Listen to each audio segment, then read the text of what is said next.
도 눈발이 날리겠습니다. 오후 들어 기온이 크게 오르면서 대부분 지역에 내려졌던 한파주의보는 해제됐습니다. 매서운 추위는 차차 누그러져 내일은 평년 기온을 회복하겠습니다. 내일 아침 기온은 서울이 영하 6도 등 전국이 영하 13도에서 영상 1도의 분포로 오늘보다 6도에서 7도가량 높겠습니다. 미세먼지는 내일 인천과 경기 남부, 충남에서 나쁨 수준을 보이겠습니다. 서울 현재 기온 영하 3.6도입니다. 이규봉이었습니다. 5시 뉴스를 마칩니다. KBS.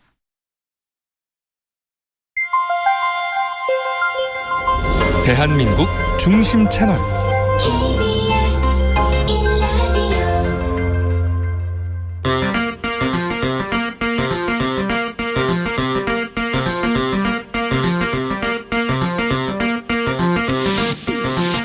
주진우 라이브.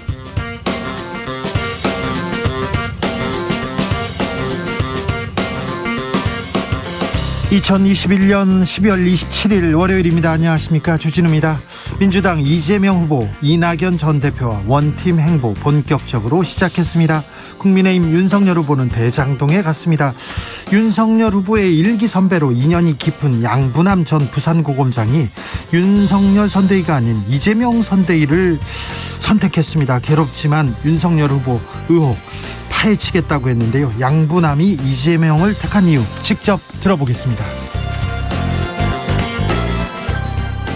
국민의힘 윤석열 후보의 부인 김건희 씨가 허위 이력에 대해서 사과했습니다. 잘 보이려 경력 부풀렸다. 제가 없어져 남편이 남편답게만 평가받을 수 있다면 차라리 그렇게 하고 싶다. 남편에 대한 마음은 거두지 말아달라. 이재명 후보는 사과에 대한 평가는 국민께 맡기는 게 도리라고 밝혔습니다. 사과 후에도 여야 공방 이어집니다. 여당은 악어의 콧물이다, 야당은 장애물 하나 제거됐다고 했습니다. 정체지역 원의 시점에서 논해보겠습니다. 정부가 먹는 코로나 치료제 긴급 사용 전격 승인했습니다. 빠르면 다음 달 중순 먹는 치료제가 도입됩니다. 오늘부터 코로나 피해를 본 소상공인 자영업자들은 업체당 100만 원씩 지원받게 됩니다. 오늘 코로나 신규 확진자는 4,000명대, 위중증 환자는 일주일 연속 1,000명대입니다. 코로나 상황 주스에서 정리해보겠습니다. 나비처럼 날아 벌처럼 쏜다. 여기는 주진우 라이브입니다. 오늘도 자중자애, 겸손하고 진정성 있게 여러분과 함께 하겠습니다. 2021년 어느덧 마지막 주 시작됐습니다. 올해가 이제 닷새 남았습니다. 오늘, 내일, 모레, 닷새 남았습니다. 올해 정리 어떻게 하고 계신지요? 올해 아쉬웠던 점, 누군가 미워했던 마음 놓고 가야 될 텐데요. 잘못을 저질렀으면 사과해야 되고요. 올해 전에 사과해야 할 분들은 사과하십시오. 어제 우리는 대국민 사과 한 장면 봤는데요. 김건희 씨의 사과 어떻게 보셨는지 여러분의 의견도 들어보겠습니다. 샵 9730, 짧은 문자 50원, 긴 문자는 100원입니다. 콩으로 보내시면 무료입니다. 그럼 주진우 라이브 시작하겠습니다.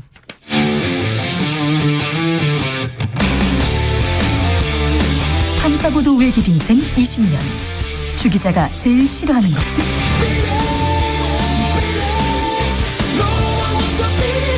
이 세상에서 비리와 부리가 사라지는 그날까지, 오늘도 흔들림 없이 주진우 라이브와 함께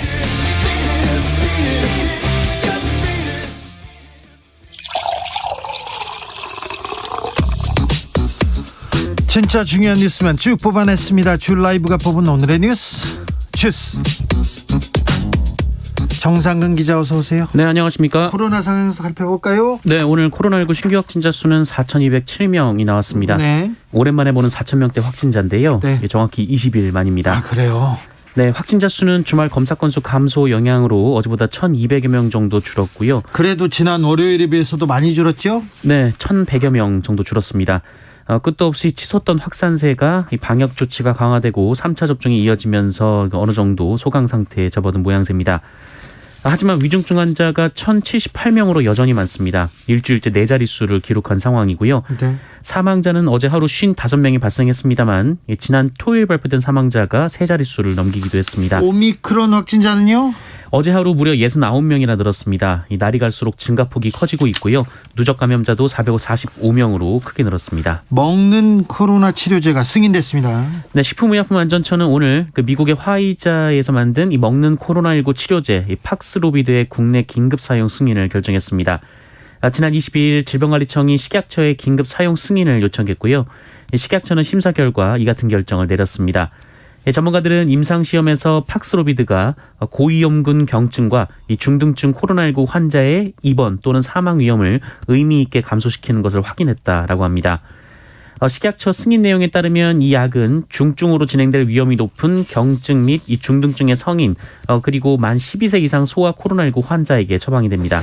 초기 도입 물량도 이전 발표보다 많아졌어요. 좀 확보를 하고 있네요. 네, 질병관리청은 이 경구용 치료제를 이르면 다음 달 중순 도입하겠다라고 밝혔습니다.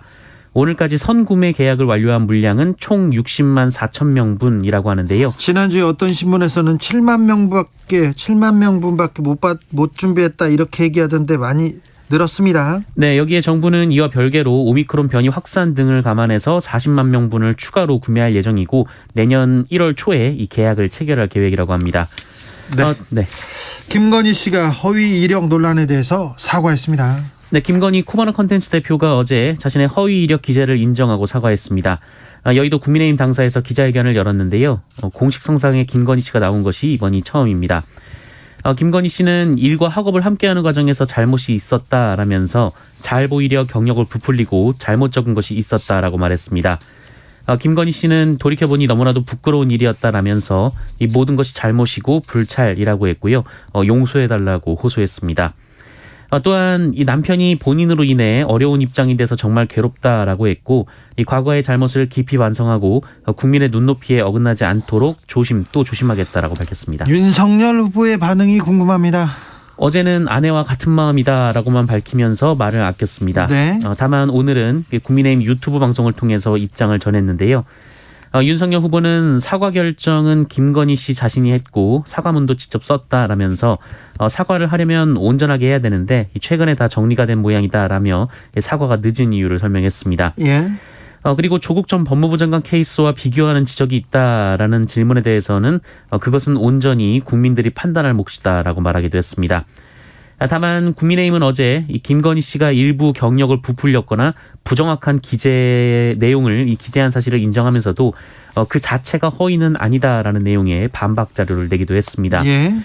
김종인 총괄 선거대책위원장은 이 전반적으로 메시지가 괜찮았다며 그간의 한 장애물이 제거됐다라고 높이 평가한 반면 홍준표 의원은 국민적 분노를 가라앉힐 수 있겠냐라고 반문했습니다. 민주당에서 뭐라고 합니까? 네, 어제 사과가 진심이길 기대한다라면서도 그동안 제기된 김건희 씨 문제에 대한 국민들의 의혹은 해소되지 않았다라고 지적했습니다. 또 일부 민주당 의원들은 사과가 아니라 처벌을 받아야 할 사안이라며 날을 세우기도 했습니다. 이 정의당 역시 여러 의혹에 대한 실체적 규명과 책임은 찾아볼 수 없어서 유감스럽다라면서 알맹이가 빠진 덮어놓고 사과로는 시민의 동의를 구하기 어렵다라고 밝혔습니다. 3798님께서 사과요 사랑 고백 같던데요 얘기하셨고요. 현혜영님께서 개인사를 늘어놓기 전에 무엇이 잘못인지 무엇을 사과한다는 것인지 명확히 말해야 하는 거 아닐까요? 여론에 떠밀려 감정적 호소를 했다는 생각이 듭니다 얘기하셨고요. 이승규님은 김건희 씨는 사과 필요 없다. 법적 책임을 져야 하고 책임을 물어야 합니다 얘기했고요. 6847님은 살다가 거짓말 안 하고 살 수 있나요? 대통령 후보 가족 안 돼서 다행히 용서하고 지나갑시다. 네. 6200님께서는 이제 그만 정책 대결하시기 바랍니다. 국민들 식상합니다. 이렇게 얘기합니다. 네. 그런데 국민의힘 이준석 대표가 연일 윤석열 후보를 비판하고 있어요. 네, 발언 수위도 점점 높여가고 있는데요. 이준석 대표는 어제 공개된 연합뉴스 인터뷰에서 이번 대선을 배트맨 윤석열 대 조커 이재명으로 몰아가야 했는데 실패했다라고 주장했습니다. 그 이유는 윤석열 후보가 배트맨이 아니라 고담시 경찰국장 정도이기 때문이라고 주장했습니다. 지금 자당의 지금 대통령 후보인데 네.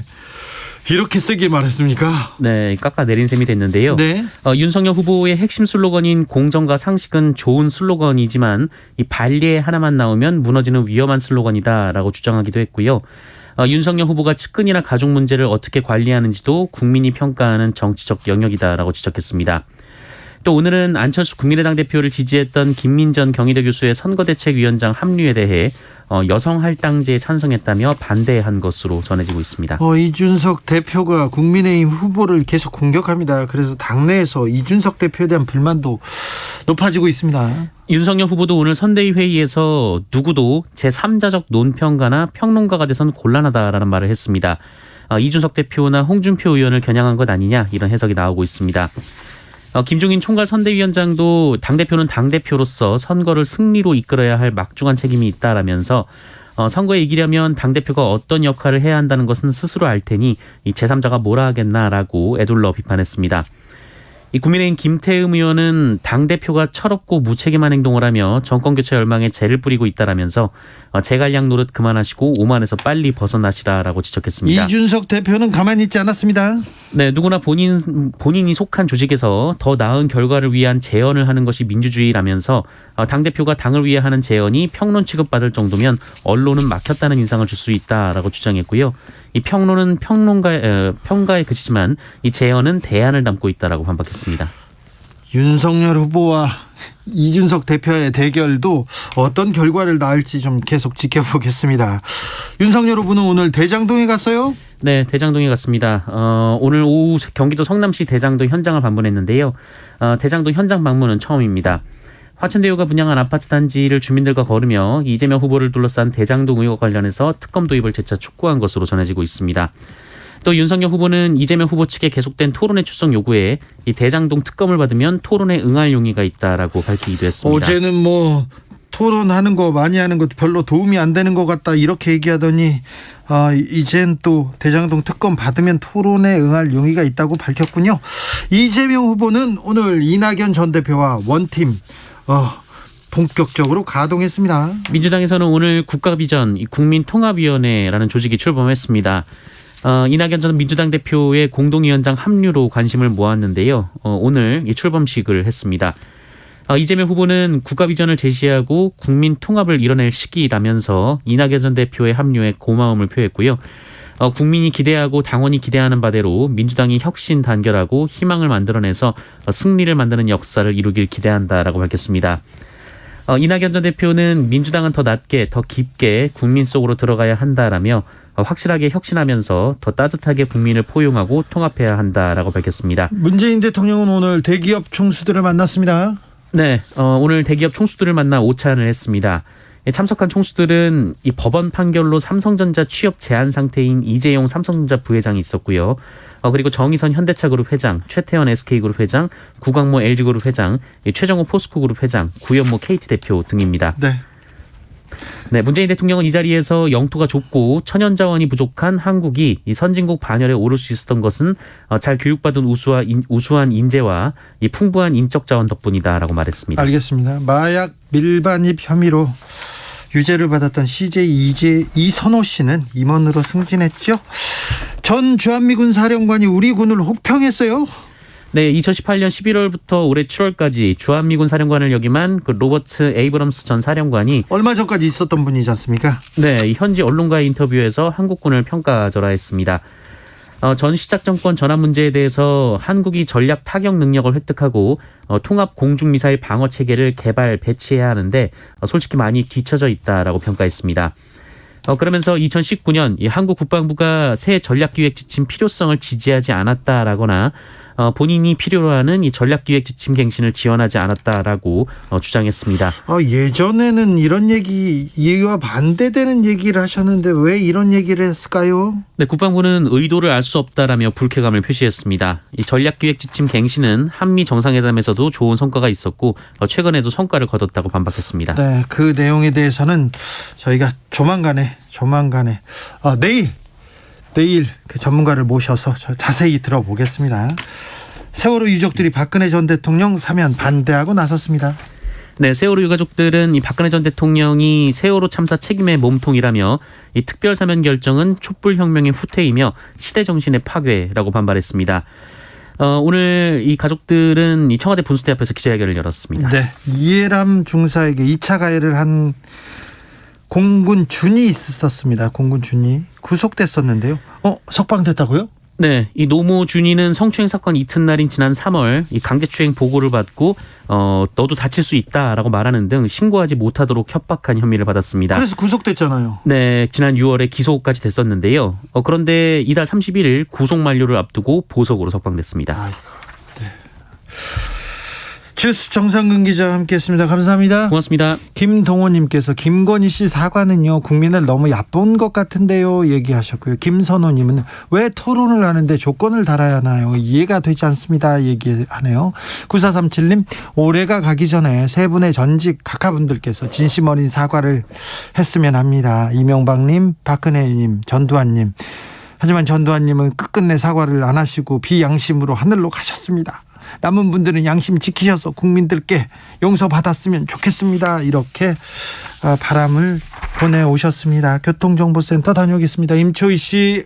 네, 이 시각 교통정보입니다. 먼저 고속도로 정체 구간입니다. 경부고속도로 서울 방향은 오산부터 수원까지 정체가 이어졌고요. 더 가서 달래내 부근에서 반포까지 밀립니다.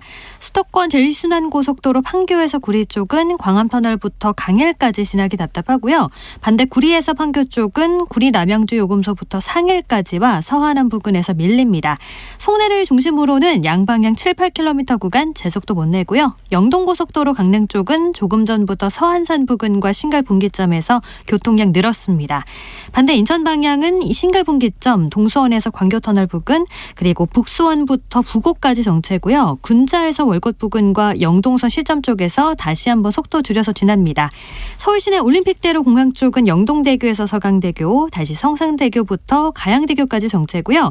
강변북로 일산 방향은 청담대교부터 가양대교까지 정체 이어지면서 이 구간 50분 정도 걸리고 있습니다. KBS 교통정보센터에서 임초희였습니다. 주진우 라이브.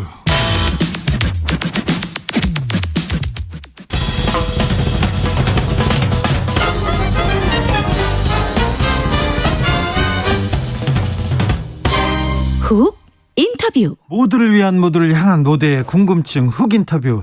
강력통, 특수통 베테랑 검사였습니다. 양분남 전 부산고검장이 민주당 이재명 후보 선대위에 합류했습니다. 윤석열 후보와 남다른 인연이 있는데 왜 이재명 선대위를 선택했을까요? 좀 뜻밖인데요. 앞으로 윤석열 후보의 가족을 검증하고 그리고 감증을 하고 법적인 문제를 책임진다고 합니다. 왜 이재명을 택했는지 직접 들어보겠습니다. 양분남 민주당 선대위 국민검증법률지원단장 어서 오십시오. 네, 안녕하십니까. 네. 잘 계셨습니까? 네, 잘 지내고 있습니다. 네. 인터뷰 처음이시죠? 아니, 처음은 아니고요. 네. 방송 인터뷰는 처음이시죠? 아니, 광주 검사장 돼가지고, 네. 광주 검사장으로 부임했을 때, 네. MBC에서 네. 인터뷰 한번 했습니다. 아, 그때요? 예, 예. 잘하셨어요? 아주 잘했죠. 아, 그렇습니까?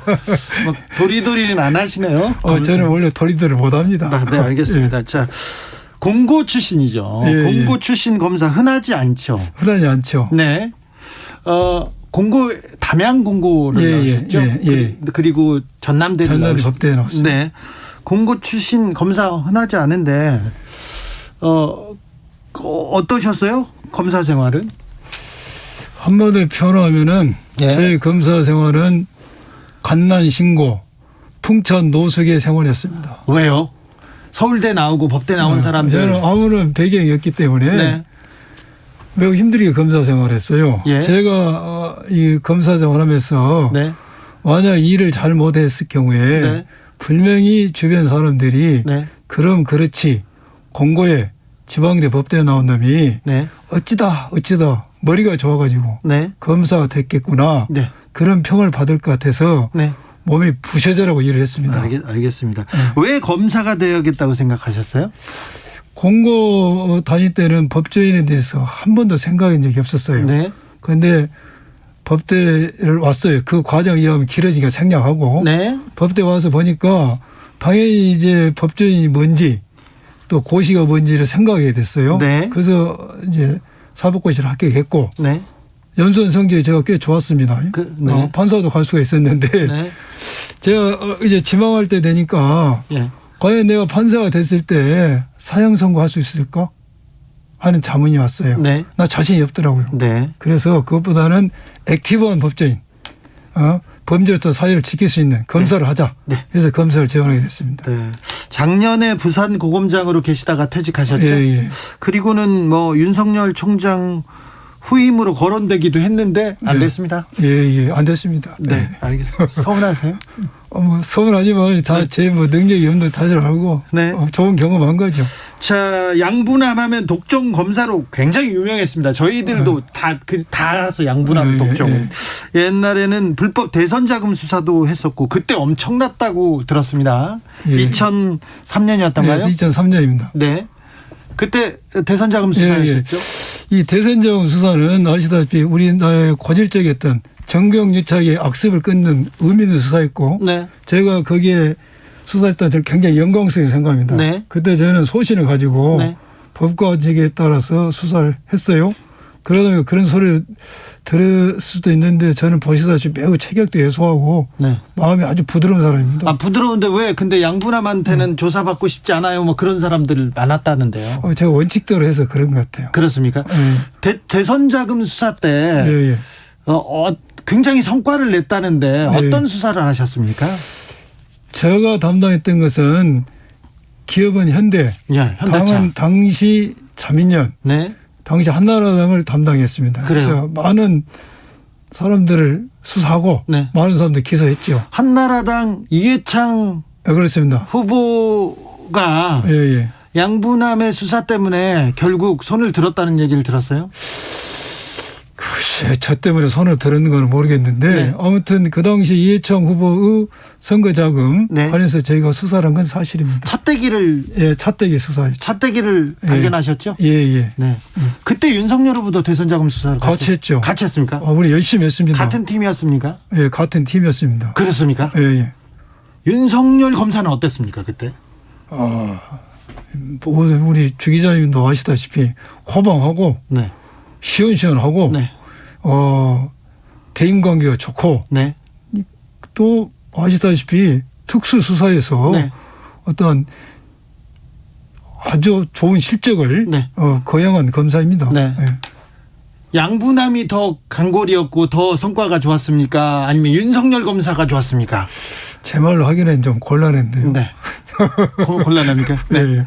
김종현님께서 목소리만 들어도 무섭네요. 네, 무서워요. 네, 5971님 양부남 검사님과 같이 잠시 일했던 적이 있습니다. 처음에 엄청 무서웠는데 시간이 갈수록 참 좋으신 분입니다. 얘기했는데 조혜숙님이 질문이 있습니다. 요즘 검사스럽다 말이 있는데 예. 그 말 어떻게 생각하세요? 제가 검사스럽다고요? 아니요. 검사스럽다 그런 말 검사 시절에 들으시는. 예. 저는 네.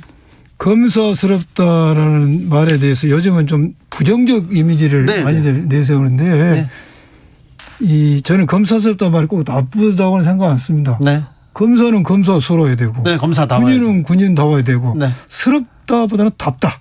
답다. 답다로 저는 받아들인다면은 네. 좋은 의미지 않냐, 긍정적 평가지 않냐는 생각이 듭니다. 네. 윤석열 후보와는 친분도 있고 같이 근무하고기도 했죠. 수사도 그렇죠. 하고. 저 네. 윤석열 후보하고 나쁜 관계가 아닙니다. 네, 그렇습니까? 예. 네. 그런데 검사 윤석열은 호방하고 뭐 일도 성과도 냈다고 했는데 정치인 윤석열은 어떻게 보십니까? 제가 상당히 많은 생각을 했거든요. 예. 우리 윤 후보가 이 정치로 나가는 문제에 대해서. 네네. 근데 첫 번째 문제로는 검사를 했다는 경험, 네. 그거 가지고 예. 대통령이라는 능력은 어마어마한 종합적인 능력이 필요하지 않습니까? 네. 그래서 대통령을 하기에는 경험이 아직은 부족한 거 아니냐. 네. 그 생각도 해봤고 예. 또 우리 윤석열 후보가 자기의 조진 임기를 네. 뭐 정치적 탄압 네. 이렇게 하면서 이제 임기를 마치지 않고 나갔어요. 근데 그 총장 임기를 마치지 않고 바로 나가서 정치권으로 갔죠. 정치가 나갔어요. 예. 그 부분이 우리 검찰 조직이 그러게 지키고 싶었던 정치적 중립성 네. 이것에 대해서 국민으로부터 의구심을 갖게 만든 겁니다. 그렇죠. 이것은 우리 검찰 조직 후배들에게도 네. 부담으로 작용한다는 거죠. 네. 그리고 또 하나는 이분이 굉장히 현직에서도 법과 원칙대로 주장을 했어요. 네. 또 윤 후보의 아이콘이 공정과 상식 아닙니까? 예. 그런데 그분 주변에서 일어난 내용들, 그 주변 상황에 대해서 대처하는 태도를 봤을 때 네. 약간 자기 자신의 정했던 잣대하고 다르지 않나. 네. 그래서 공정과 상식에 대해서 뭐 의구심을 받지는 않냐. 네. 이런 생각이 들면서 네. 이번 대선 말고 네. 좀 공부도 국정 운영에서 공부도 충분히 하시고 네. 또 정치적 경험도 차근차근 쌓고 네. 주변도 좀 정리를 하시고 네. 그래서 다음 대선에 나왔으면은 네. 본인도 좋고 네. 우리 검찰 조직도 뭐 큰 부담이 없어서 좋았을 텐데 네. 내가 하는 그런 생각을 하고 있었어요. 네. 이재명 근데 검찰 출신들이 지금 네. 윤석열 후보한테 많이 갔어요. 주변 사람들 많이 그렇죠. 갔잖아요. 당연히 그러죠. 네. 그런데 이재명 후보한테 가셨어요. 검찰 선후배들이 뭐라고 합니까? 혹시 반대하는 그렇죠. 반대하는 사람도 많았죠. 반대 전화하는 사람도 많고 네. 또 응원하는 전화도 있었어요. 네. 전부 다 저를 아끼는 사람들이 네. 저를 아끼는 마음에서 했는데 반대하는 의견은 그렇죠. 야, 검찰 출신이 이재명 캠프 갔다. 네. 실망했다. 네. 그다음에 이재명 캠프 검찰이 너 말고 또 있냐. 네. 너 혼자인데 네. 너 열올 텐데 잘할 수 있어? 걱정된다. 네. 그다음에 이 바보야. 네. 윤석열이야 되겠냐 이재명이야 되겠냐. 네. 지금 윤석열이 될 가능성이 높다. 정신 차려라. 네. 그런 얘기 하셨어요. 치죠. 네. 다 저를 위해서 한 소리죠. 네네. 찬성하는 분들은 뭐라고 합니까? 그래서 힘든 결정이다. 네. 그러나 사적 인연을 떠나서 예. 옳은 결정을 한 것 같다. 네. 잘 해봐라. 네. 네. 그런 취지였습니다. 그런데 이재명을 택한 이유가 뭡니까? 주변 사람들 다 지금 윤석열한테 가는데 이재명을 택했습니다. 기본적으로 네. 제가 조금 전에 뭐 우리 윤석열 후보의 대선 출마에 대해서 뭐 이렇게 생각했다는 거 뭐 네. 그 점도 있지만 근본적인 것은 네. 저의 철학과 가치관입니다. 네. 윤석열 후보와 국민의힘이 그리는 세상은 네. 제가 약간 동의하기가 어렵지만은 예. 민주당과 예. 이재명 후보가 그리는 세상은 네. 저도 그리고 싶은 세상입니다. 네. 그게 제 철학과 가치관이었습니다. 네. 그래서 제가 이재명 후보를 선택하게 된 겁니다. 이재명 후보가 네. 굉장히 좀 사석에서 굉장히 높게 평가하시던데 네. 양문환 고검장님 둘이서 혹시 그래요? 예, 밥 먹을 때 무슨 얘기 하셨어요? 그러게 모시고 싶다고 밥을 사긴 샀죠? 그때는 그런 게 아니었고요. 네. 그냥 한번 만나봤지. 뭐 저를 뭐한데 모시고 자식을 있겠습니까? 아니 근데 그래도 네. 그 이재명 후보를 제가 만나보니까 네. 저도 만나기 전에 이재명 후보가 매우 강한 이미지. 네. 강한 이미지인데 굉장히 솔직 담백하고 겸손해요. 예. 대선 후보로 나오신 분이 예. 이 정도로 솔직 담백할까? 네. 그 겸손할까 그걸 느꼈고 예. 또 이분이 머리가 굉장히 스마트하더라고요. 네네. 예. 그래서 그런 인간적 매력도 들었고 네. 또 하나는 무엇보다도 이분이 그 지자체 장악을 하면서 보여줬던 실용주의, 네. 실사구시 또 그분이 가진 정치 철학. 알겠습니다. 네. 알았어요. 칭찬은 그만하셨는데. 네. 자, 민주당에서 국민검증법률지원단장으로 합류하셨습니다. 어떤 일을 하게 됩니까? 우리 후보에 대해서 제기되는 문제점 중에서 네. 사실과 어긋나는 부분은 국민이 납득할 때까지 네. 사실에 입각해서 소상히 설명할 것이고 네. 상대 후보에 대한 문제점에 대해서는 네. 그 진실에 왜곡되지 않도록 네. 실체 진실을 파헤쳐서 네. 국민께 소상히 알려드리고 네. 필요할 때는 법적 대응도 하는 일을 합니다. 필요할 때는 법적 대응도 한다. 네. 어제 예. 윤 후보의 부인 김건희 씨가 예. 기자회견 열고 사과했습니다. 예. 사과를 했는데 어떻게 보셨어요? 사과했으면 법적 문제는 끝났습니까? 사과했다 해서 법적 문제는 끝나지 않고요. 이분이 사과하기 전에 네. 저희들이 그 허위 학력, 허위 경력, 네. 허위 수상 경력을 근거로 해서 네. 5개 대학에 이게 강사 경영교수로 취업을 했지 않습니까? 네. 그중에서 일정한 부분은 네. 처벌할 수 있다는 저희들은 법률 검토를 하고 네. 법적 대응을 준비 중에 있었어요. 네. 그런데 어느 단체에서 네. 이미 고발을 했습니다. 아, 그래요? 그래서 그 수사가 앞으로 잘 되는지 한번 지켜보려합니다. 네. 양분함 검사가 만약에 수사하면 이게 네. 문제가 됩니까? 법적으로? 저는 된다고 봅니다. 아, 그래요? 예. 어떤 혐의가 적용됩니까? 일단은 버뜩 생각할 수 있는 게 네. 허위 경력, 허위 자료를 해서 취업을 할 경우에 네.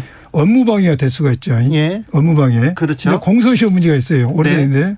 또 하나는 우리 판례에 보면은 이러한 허위 경력 사실에 대해서 계약 관계를 맺었다는 그 지위, 네. 계약상 일할 수 지위를 얻었다는 자체가 네. 사기죄로 보는 판례도 있습니다. 아, 그래요? 예. 허위 경력. 네. 기망에서 내가 어떤 계약상의 지위를 취득한 것은 네. 이 X 불상에 네. 이득을 편취한다고 볼 수가 있다. 네. 그런 판례가 있어서 네. 저는 된다고 봅니다. 국민의힘에서는 허위는 아니고 좀 과장했다. 네. 좀 부풀렸다. 고의는 아니었다. 이렇게 얘기하던데요. 그럼 뭐라고 이야기하겠습니까? 그렇게 이야기하죠. 아, 그렇습니까? 네. 그렇게 얘기하더라도 법적으로 이렇게 그렇죠. 잣대를 딱 네. 들이대면 좀 예, 문제가 예. 있습니까? 그렇죠. 네. 큰 문제는 아닌가요? 큰 문제죠. 큰 문제입니까? 네. 뭐 징역형 그런 건 아니죠. 제가 판사가 아니라서. 네, 알겠습니다. 아니 이게 기자님 생각해 보십시오. 네. 그렇게 허위 경력을 해가지고 네. 취업을 했어요. 네. 그러면은 그분이 들어갈 자리에 네. 허위 경력 쓰지 않았으면 다른 사람이 들어갔을 거 아닙니까? 예. 요즘 가장 심한 문제가 뭐예요? 청년 취업이지 않습니까? 네, 네. 공정이지 않습니까? 네. 공정을 깨트리는 거 아닙니까? 네. 청년 취업 공정 말이 나왔으니까 이 얘기도 여쭤보겠습니다. 강원랜드 채용 비리 예. 이 특별수사단장이었습니다. 그렇죠. 굉장히 혼신을 다해서 수사했었는데 예. 좀 우여곡절이 좀 있었죠. 많았죠. 네. 이 수사가 왜 중요했습니까? 이 수사는 네. 다 아다시피 강원랜드에서 네. 그 신규 지형을 채용하면서 네. 지역 유지 네. 정치인들의 부탁을 받고 네.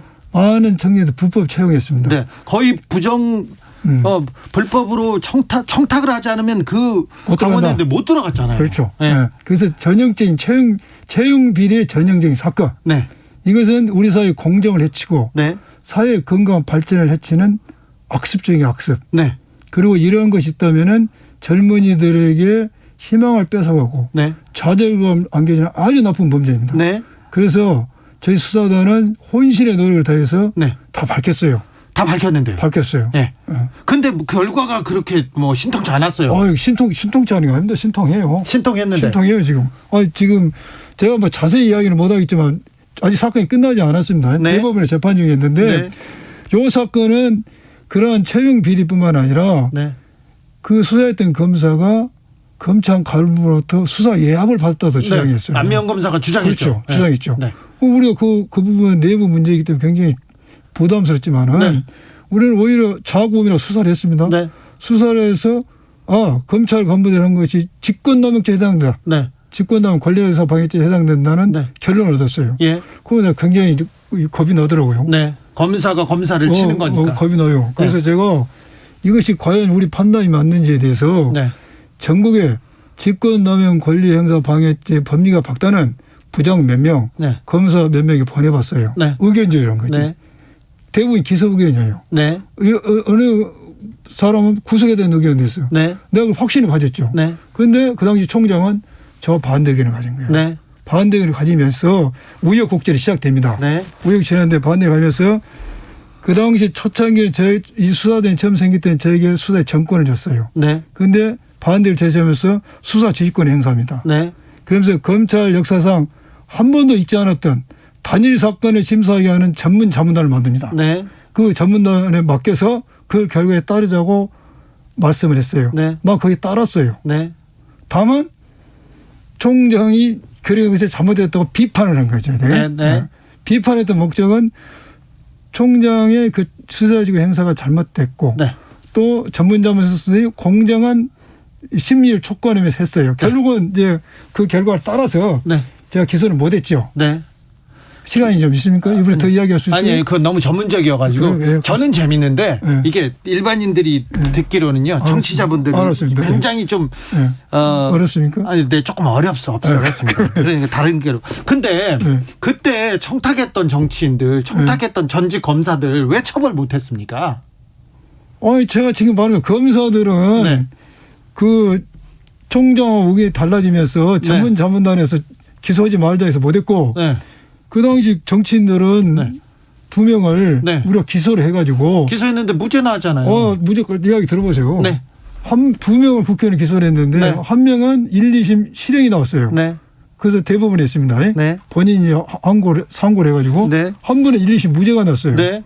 무죄가 나서 우리가 이제 검찰에 상고를 해가지고 대부분 했는데 네. 이거 제가 두 가지를 이야기하면 굉장히 중요한데 네. 똑같이 강원대 사장이 청탁을 했다는 진술을 근거로 재판을 했어. 예. 근데 어느 판사는 그 사람 말 믿을 수 있다 해서 유죄 선고하고 어느 판사는 네. 못 믿어서 무죄를 썼어요. 이게 말이 됩니까? 그렇죠. 염동열 의원은 나는 구속이 됐고, 나는 이름 이야기 안 했습니다. 네. 권성동 의원은 무죄를 받았습니다. 예, 제가 얘기했어요. 예, 네. 예, 권성동 의원은 무죄를 받았습니다. 그때. 근데 그래서 네. 제가 하고 싶은 이야기 이거예요. 네.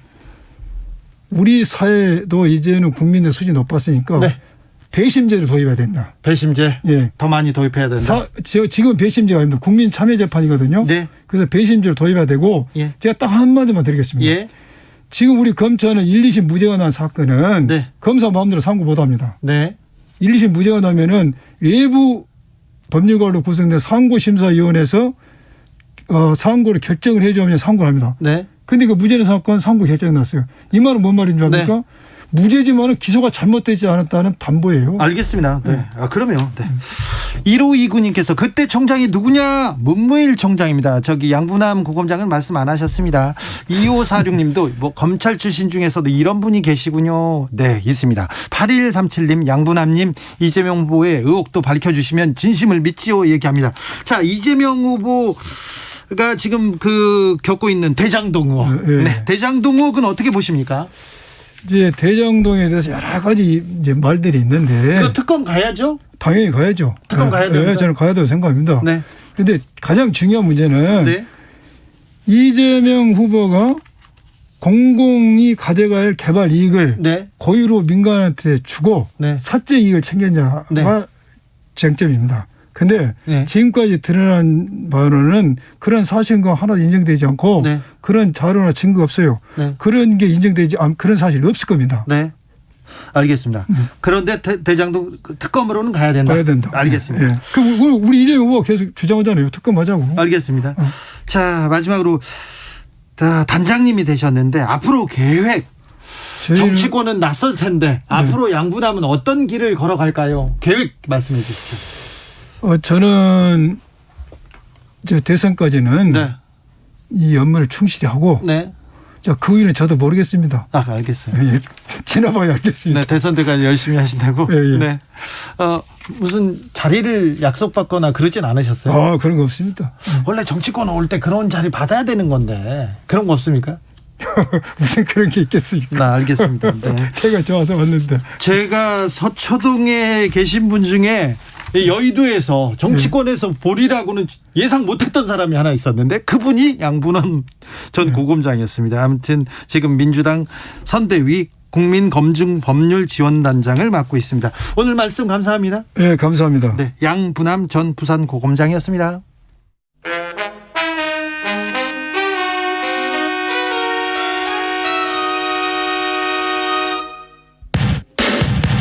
주진우 라이브 돌발 퀴즈. 오늘의 돌발 퀴즈는 객관식으로 준비했습니다. 문제를 잘 듣고 보기와 정답을 정확히 적어 보내주세요. 인류 역사상 가장 크고 강력한 이것이 성공적으로 발사돼 우주순항을 시작했습니다. 허블. 이것보다 성능이 100배 강력한 제임스 웹. 이것은 아리안 5 로켓에 실려 우주로 힘차게 치솟았는데요. 우주 끝을 볼 수 있는 이것을 통해 우주 탄생의 수수께끼가 풀릴 수 있을지 전 세계의 시선이 쏠리고 있습니다. 자, 여기서 문제 드릴게요. 멀리 있는 물체를 크고 정확하게 보도록 만든 장치로 우주에 띄워 지상에서 관측하기 어려운 것들을 정밀하게 관측할 때도 쓰이는 이것은 무엇일까요? 보기 드릴게요. 보기 1번 도원경, 2번 망원경. 다시 한번 들려드릴게요. 1번 도원경, 2번 망원경. 샵 9730 짧은 문자 50원, 긴 문자는 100원입니다. 지금부터 정답 보내주시는 분들 중 추첨을 통해 햄버거 쿠폰 드리겠습니다. 주진우 라이브 돌발 퀴즈 내일 또 만나요.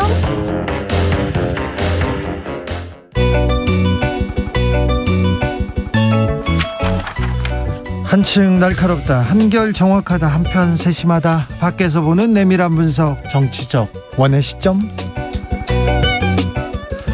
오늘의 정치권 상황 원회에서 더 정확하게 분석해드립니다. 최민희 전 더불어민주당 의원 어서 오세요. 안녕하세요. 불굴의 희망 최민희입니다.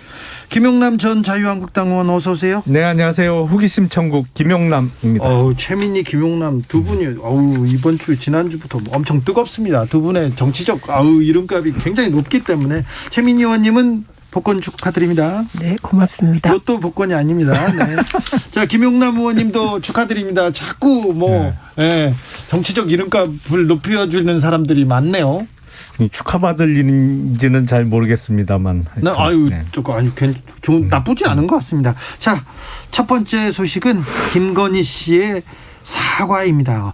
이 사과 국민들은 어떻게 보고 있는지 참 의견 엇갈리는데요. 잠시 듣고 오겠습니다. 국민의힘 대통령 후보 윤석열의 아내 김건희입니다. 두렵고 송구한 마음으로 이 자리에 섰습니다. 저는 남편에 비해 한없이 부족한 사람입니다. 일과 학업을 함께하는 과정에서 제 잘못이 있었습니다. 잘 보이려 경력을 부풀리고 잘못 적은 것도 있었습니다. 그러지 말았어야 했는데 돌이켜보니 너무나도 부끄러운 일이었습니다. 모든 것이 저의 잘못이고 불찰입니다. 부디 용서해 주십시오. 부디 용서해 주십시오. 이 사과 어떻게 보셨습니까, 최민희 의원님? 한마디로 말씀드리면 공허하다. 공허하다. 네, 더 이상 드릴 말씀 없고 다만 두 사람의 관계나 사랑은 아름답다. 이 두 개 끝. 사랑은 아름답다, 공허하다. 김용남 의원님?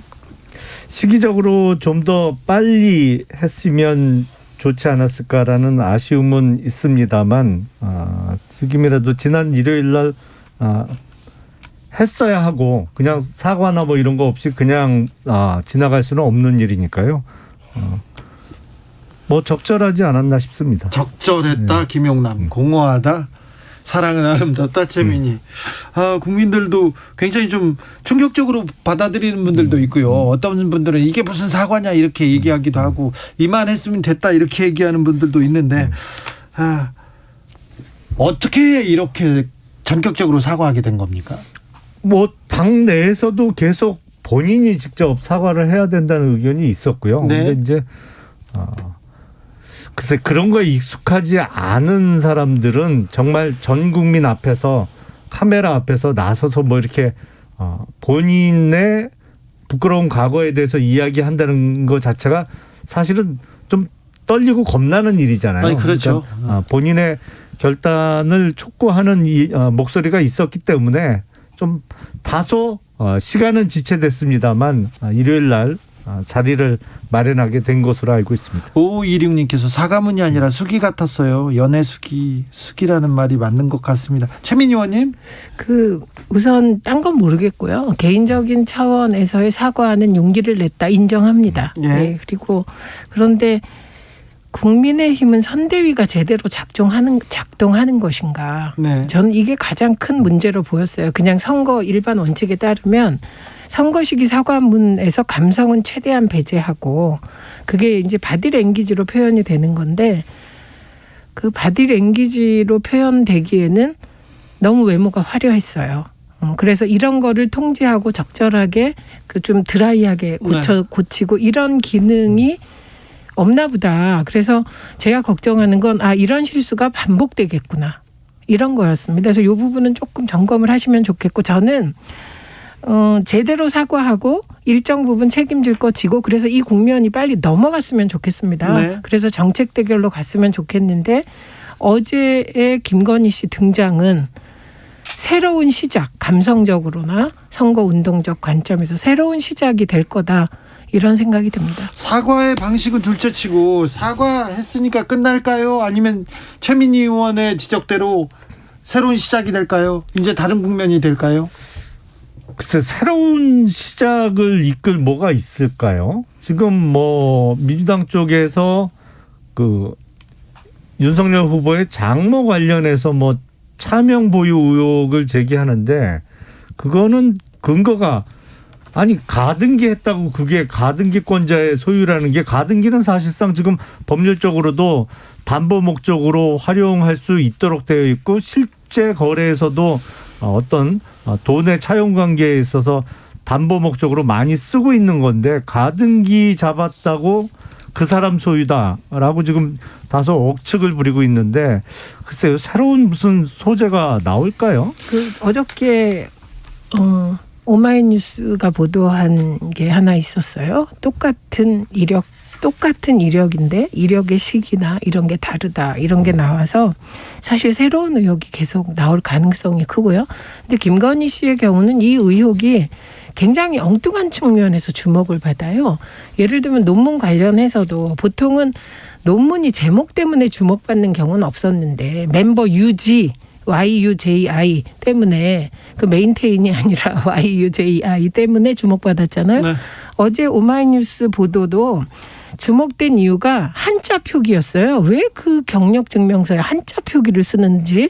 그런데 성명을 이름명이 아니라 발글명을 쓴다든지 이런 걸로 주목을 받기 때문에 이게 너무 재밌는 겁니다. 그러니까 계속 지금 인구에 회자되고 있거든요. 그리고 회자될 수도 있겠네요. 네, 그리고 그 최은순 씨 같은 경우는 핵심이 뭐냐?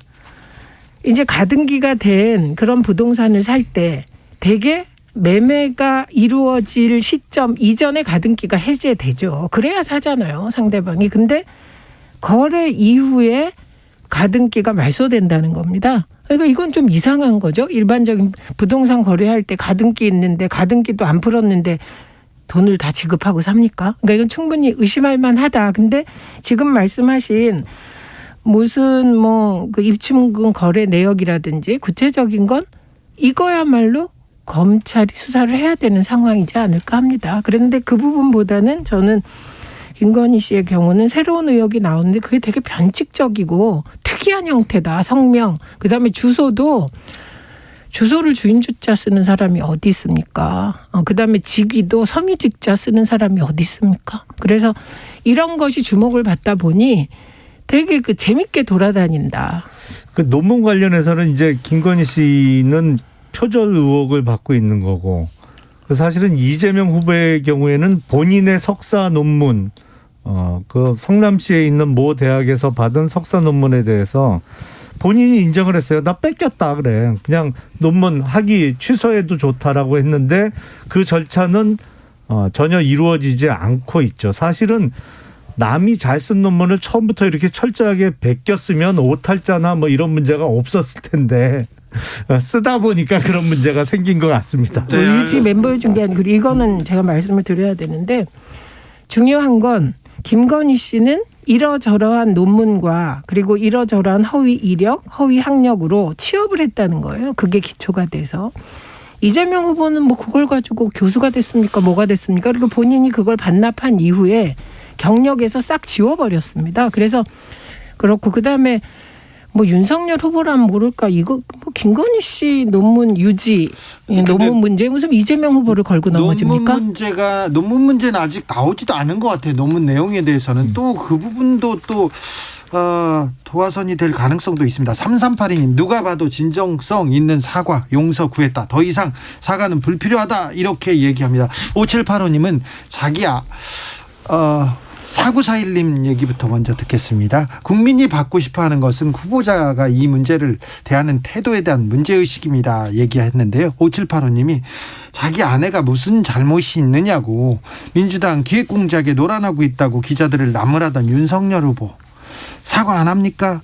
윤석열 후보는 이 문제에 대해서는 뭐 유감 표명이나 뭐 입장 같은 걸 내지 않을까요? 아니 이 부분에 있어서는 그 부인과 같은 입장이다. 사과하지 한 이후에 뭐 언론 인터뷰를 통해서 그런 입장을 밝혔죠. 근데 왜 처음에는 그 아내 편을 들었냐 뭐 이렇게 나무라시는 분들이 있는데, 아니 처음부터 그러면 아내 편을 안 들고 아내가 잘못했다, 뭐 내가 다시 한번 확인해 보니까 이런저런 잘못이 있더라. 이건 좀 비인간적이지 않아요? 남편이 돼서 일단 부인이 뭐라고 해명을 하면 그 자기 부인의 해명을 대부분 믿게 되지 않나요? 아유, 저는 안 그런 남편이랑 살아가지고 늘 객관적이라 참 마음이 좀 허전하게 또 합니다. 늘. 근데 그래서 괴로우셨네. 그럼요. 그런데 어제 그래서 더 서운했구나. 예, 그래서 두 사람의 사랑은 아름답다. 오케이. 그러니까. 예, 예쁜 사랑 하시고요. 그러나 중요한 건 한마디로 하면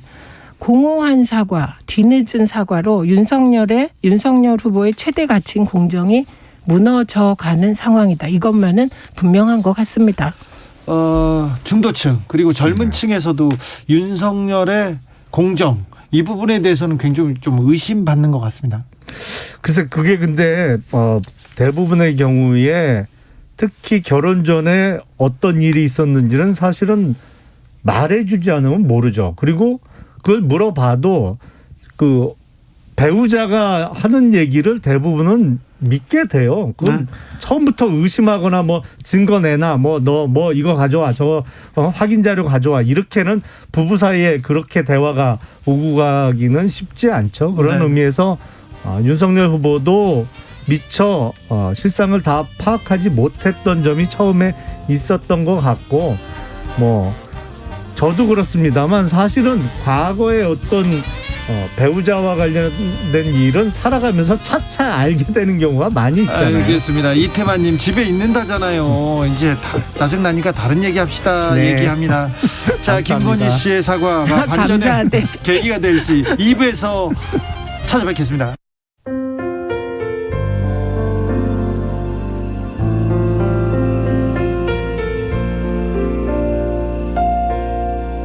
KBS 라디오 연중기획 희망충전 대한민국 462번째 이야기. 안녕하세요. 아나운서 이연주입니다. 8살 태랑이의 책상 위에는 자랑스러운 트로피가 우뚝 서 있습니다. 전국 콩쿨 대회 성악 부문에서 당당히 대상을 수상한 태랑이. 합창단에 들어간 지 얼마 되지 않았는데 벌써부터 두각을 나타내고 있습니다. 하지만 심장에 이상이 생기는 승모판 폐쇄부전 판정을 받으며 마음 편히 노래에 집중하기 어려워졌는데요. 유일한 가족인 엄마는 자궁경부암으로 큰 수술을 받았고 얼마 전에는 유방암 진단까지 받았습니다. 어떻게 이런 일이 일어날 수 있을까? 하늘이 원망스러운 엄마는 버거운 현실 때문에 태랑이가 성악가의 꿈을 포기하게 될까봐 두렵습니다. 태랑이와 엄마가 더 이상의 아픔 없이 희망을 마주할 수 있도록 여러분이 힘을 실어주세요. 여러분의 따뜻한 손길이 희망의 빛이 됩니다. ARS 060-700-1580 060-700-1580 한 통화 3,000원으로 희망을 선물해 주세요. KBS 라디오 연중기획 희망충전 대한민국은 초록우산 어린이재단, 인탑스 주식회사 그리고 청취자 여러분과 함께합니다. ARS 060-700-1580 한 통화 3,000원입니다.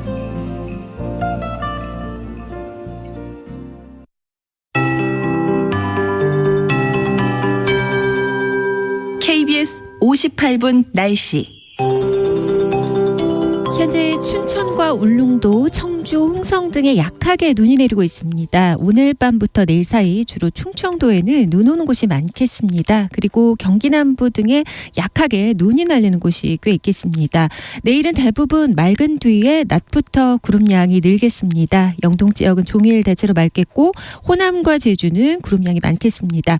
내일 아침 기온이 오늘보다 5도에서 7도 정도 오르겠습니다. 한파특보는 거의 다 해제가 됐고 아직 남은 곳도 있습니다. 예년 수준의 추위가 될 것으로 보이고요. 경기 북부와 동부, 강원 내륙 산지 등 영하 10도 이하로 떨어지는 지역에는 한파특보 여전히 남아 있습니다. 수도관 동파나 농수 축산물 대비하시고 건강 관리에도 유의하셔야겠습니다. 모레 아침에는 남서풍이 지속되면서 내일보다 3에서 6도 정도 아침 기온이 더 오르겠습니다. 오늘 밤부터 내일 오전 사이 짙은 안개가 좀 심각하겠는데요. 경기 동부와 영서 등 중서부 지역으로 가시거리 200m 미만의 짙은 안개 끼는 곳이 많겠고요. 그 밖에 중부와 전북에도 안개가 짙은 곳이 있겠습니다. 내일 서울의 아침 기온 영하 6도, 낮 최고 기온은 4도 정도로 예상됩니다. 내일까지 동해안에는 너울이 높겠고요. 동해 먼바다의 파도 높겠습니다. 지금 서울의 기온은 영하 4.7도입니다. 강혜종입니다.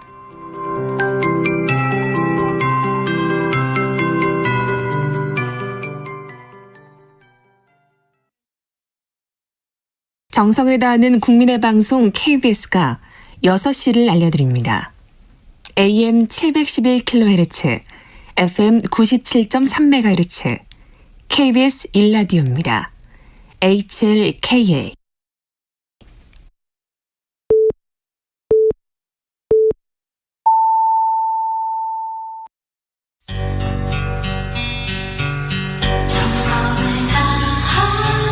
정성을 다하는 국민의 방송 KBS 주진우 라이브.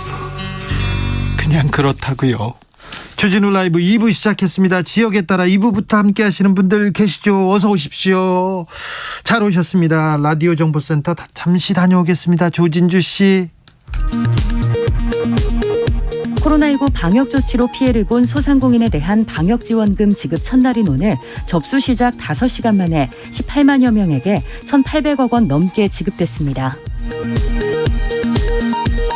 여야 원내 지도부가 오늘 대장동 특검 등을 논의하기 위해 만났지만 이견을 좁히지 못했습니다. 문재인 대통령은 남아프리카 공화국의 민주화와 흑인 자유투쟁에 앞장섰던 데스몬드 투투 대주교의 선종에 과거사의 진실을 통해 용서와 화해를 이루고자 했던 대주교님의 삶은 인류의 마음속에 영원히 기억될 것이라고 밝혔습니다. 5.18 진상규명조사위원회가 오늘 발표한 조사 결과에 따르면 5.18 민주화 항쟁 당시 계엄군은 그동안 알려진 것보다 더 참혹하게 비무장 시민은 물론 시위와 관련 없는 무고한 민간인을 사살한 것으로 드러났습니다. 대장동 개발 로비 특혜 의혹을 수사하는 검찰이 곽상도 전 의원의 알선수재 혐의와 관련해 화천대유 측 경쟁 컨소시엄에 참여한 건설사 임원을 소환 조사했습니다. 지금까지 라디오 정보센터 뉴스였습니다.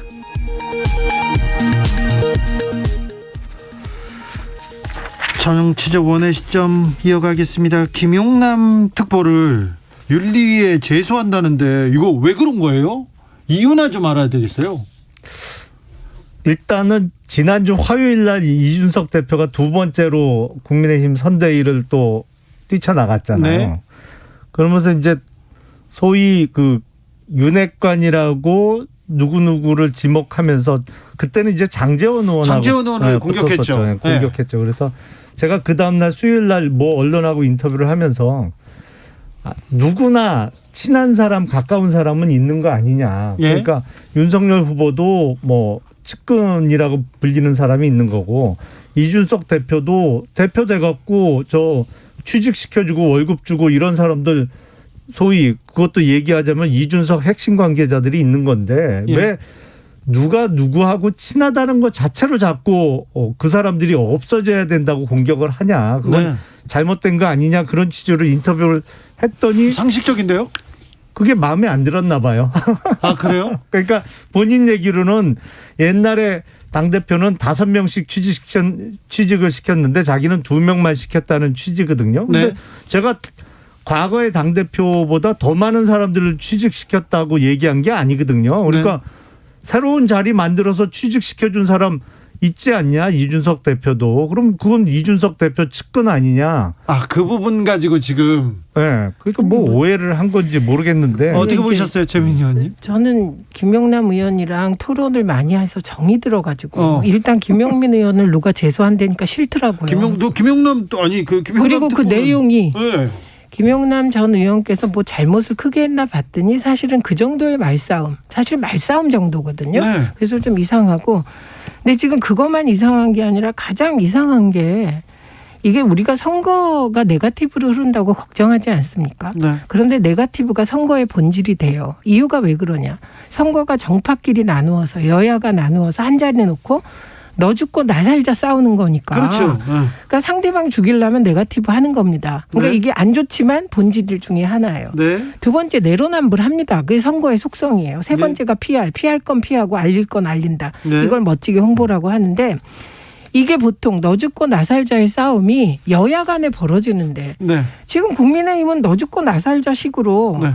같은 당내에서 싸운단 말이죠. 그러니까 이게 뭐지? 이런 생각하게 되고. 국민의힘 싸움부터 좀 정리하고 나오셔야 되겠어. 이게 그런 얘기예요. 그러니까 무슨 말이냐면 후보가 대표한테 평론하지 마라. 그러면 대표가 이거 재연이다. 이게 민주주의다. 이러고 공개적으로 싸우는 거 전 처음 본 것 같아요. 그러니까 이번 대선은 지금 국민의힘이 이렇게 저렇게 여당을 공격하려면 내부 정리 좀 하시는 게 좋겠다.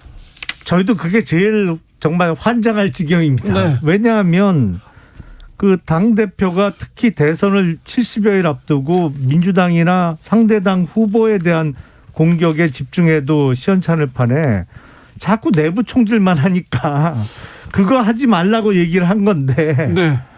이해하기 참 힘든 상황이에요. 이해하기 힘든 지금 선거를 보고 있습니다. 2261님께서 이준석 당대표는 정권 교체에 별 생각이 없는 것 아닌가 이렇게 비춰집니다. 강 건너 불구경하듯 역할을 안 할 거면 조용히 있는 것이 도와주는 것 아닙니까 하는데 매일 지금 인터뷰를 하시고 매일 지금 후보를 공격하고 있습니다. 그런데요, 한 예능 프로그램에서 내가 대통령 되는 거하고 윤석열 후보가 대통령 되는 거하고 뭐가 중요한가 뭘 선택하겠냐 했더니 이준석 대표가 바로 내가 대통령 되는 걸 바로 고르더라고요. 요거는 어떻게 봅니까? 그래서 이건 정말 루비콘 강을 건넌 사이구나. 그래서 진짜 윤석열 후보는 지금 몇 개, 그러니까 사면초가라고 흔히 얘기하는데 진짜 힘든 상황이다. 이건 분명하고요. 그리고 그 장면을 보면서 제가 셈법이 다르구나. 지향이 다르구나. 이걸 느꼈습니다.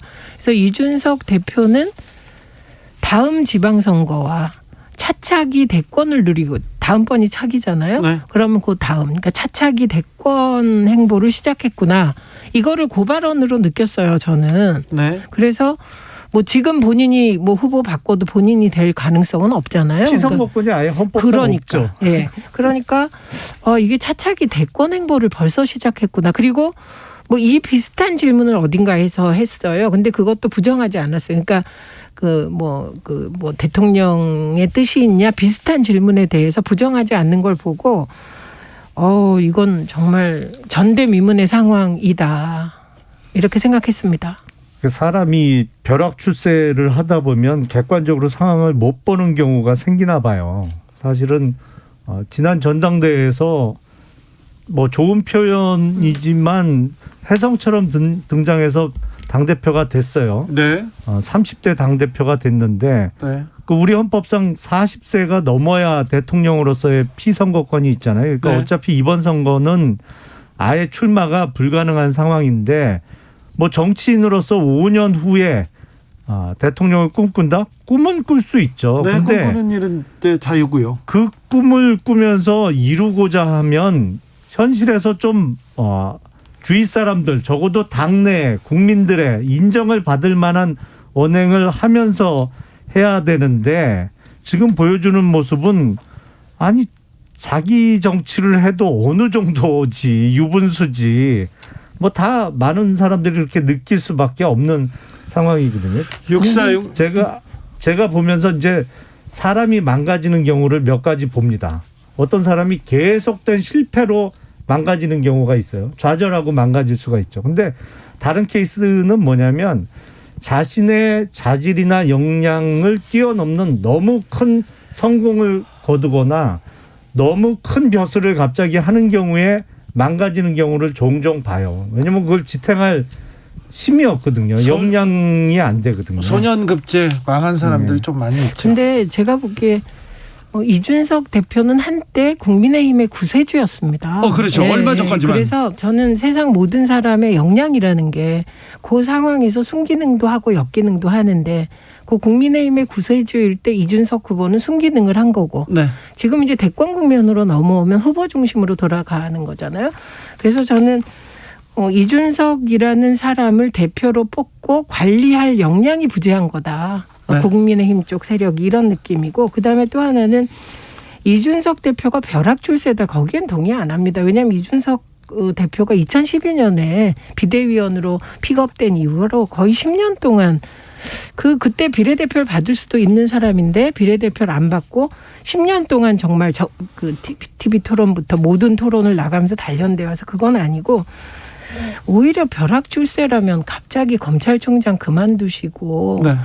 대국민의힘의 후보가 된 윤석열 전 총장이 벼락 출세가 아닐까 싶습니다. 정치 이력이 짧다고 꼭 그걸 벼락 출세라고 얘기하는 거는 조금 안 맞는 것 같고요. 이준석 대표의 경우에는 말씀하신 대로 이제 처음 시작을 비대위원으로 시작했잖아요. 26살 때. 네. 그러니까 비대위원은 정상적인 상황에서는 최고위원급이잖아요. 그게 비대위원장이 당대표를 대신하니까. 그러니까 회사 생활을 시작하면서 입사하면서부터 이사직급부터 시작한 거예요. 그리고 네. 계속 이사직급으로만 있었던 거예요. 그러니까 뭐 말단부터 시작해서 이렇게 대리, 차장 이렇게 올라간 적이 없고 뭐 그냥 26살 때부터 일종의 기획실장님으로 입사를 해갖고 그냥 10년을 지나다가 당대표가 된 건데 그래서 그런지 기초가 약한 것 같아요. 기초가 약합니까? 망가졌습니까? 근데 이준석 대표가?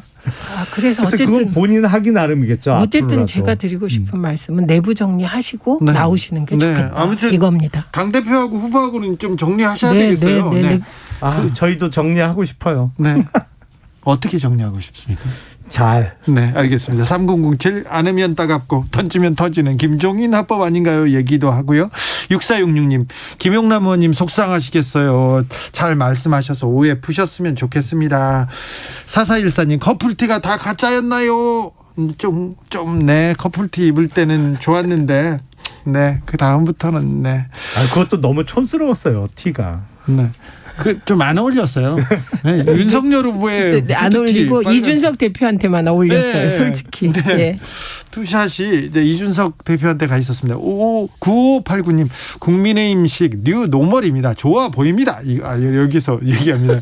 자, 2661님께서는 가까이서 윤 후보를 지켜보니까 윤 후보는 안 된다는 거를 인지하지 않았을까요? 이 대표가 이렇게 물어보는데. 그러면 더 나쁜 사람이죠. 아, 그래요? 뭐 어찌 됐건 간에 선거는 끝까지 최선을 다해야 되는 거고 그게 당원이나 당직자뿐만 아니라 제일 큰 책임을 맡고 있는 당대표라면 정말 전력을 다해서 하는 데까지 다 해야 되는 거지. 소위 그 막말로 지금 간 본다는 얘기밖에 안 되잖아요. 그 얘기는. 근데 김종인 위원장에 대한 기대가 크지 않습니까? 그럼 보수 지지자들 사이에서 김종인 위원장이 캠프에 들어오면 윤핵관이라는 그 단어도 사라지고 뭔가 정리가 될 것 같고 이준석 대표도 김종인 위원장 얘기는 좀 들을 것 같다 이런 건데 지금은 거의 통제 밖으로 나간 것 같고 김종인 위원장이 이게 그립을 잡는다고 했는데 그립이 전혀 안 됩니다. 그러니까 네. 지금 저는 그 국민의힘이 제가 2012년 민주당 대선 경험에 비추어 볼 때 거의 유사하고 그때보다 조금 더 심한 것 같습니다. 그래서 아까 우리가 어떻게 해결할까 이렇게 얘기를 했는데 이 후보의 결단이 필요해요. 김종인 위원장한테 진짜 정권을 주든지 아니면 후보가 아예 드립하든지. 직접 잡든지. 네. 그런데 지금 후보가 김종인 위원장한테 이 그립을 심하게 해달라 그랬잖아요. 네. 그립 세게 해 주십시오. 그런데도 그립이 안 되는 겁니다. 김종인 위원장의 그립이. 거기 그 이유부터 파헤쳐야 될 상황이고 그러다 보니 이번 대선이 이상한 걸로 싸우는 거예요. 예를 들면 토론하자. 토론하면 싸우면 된다. 대장동 특검 받으면 토론할게. 이게 뭡니까 이게.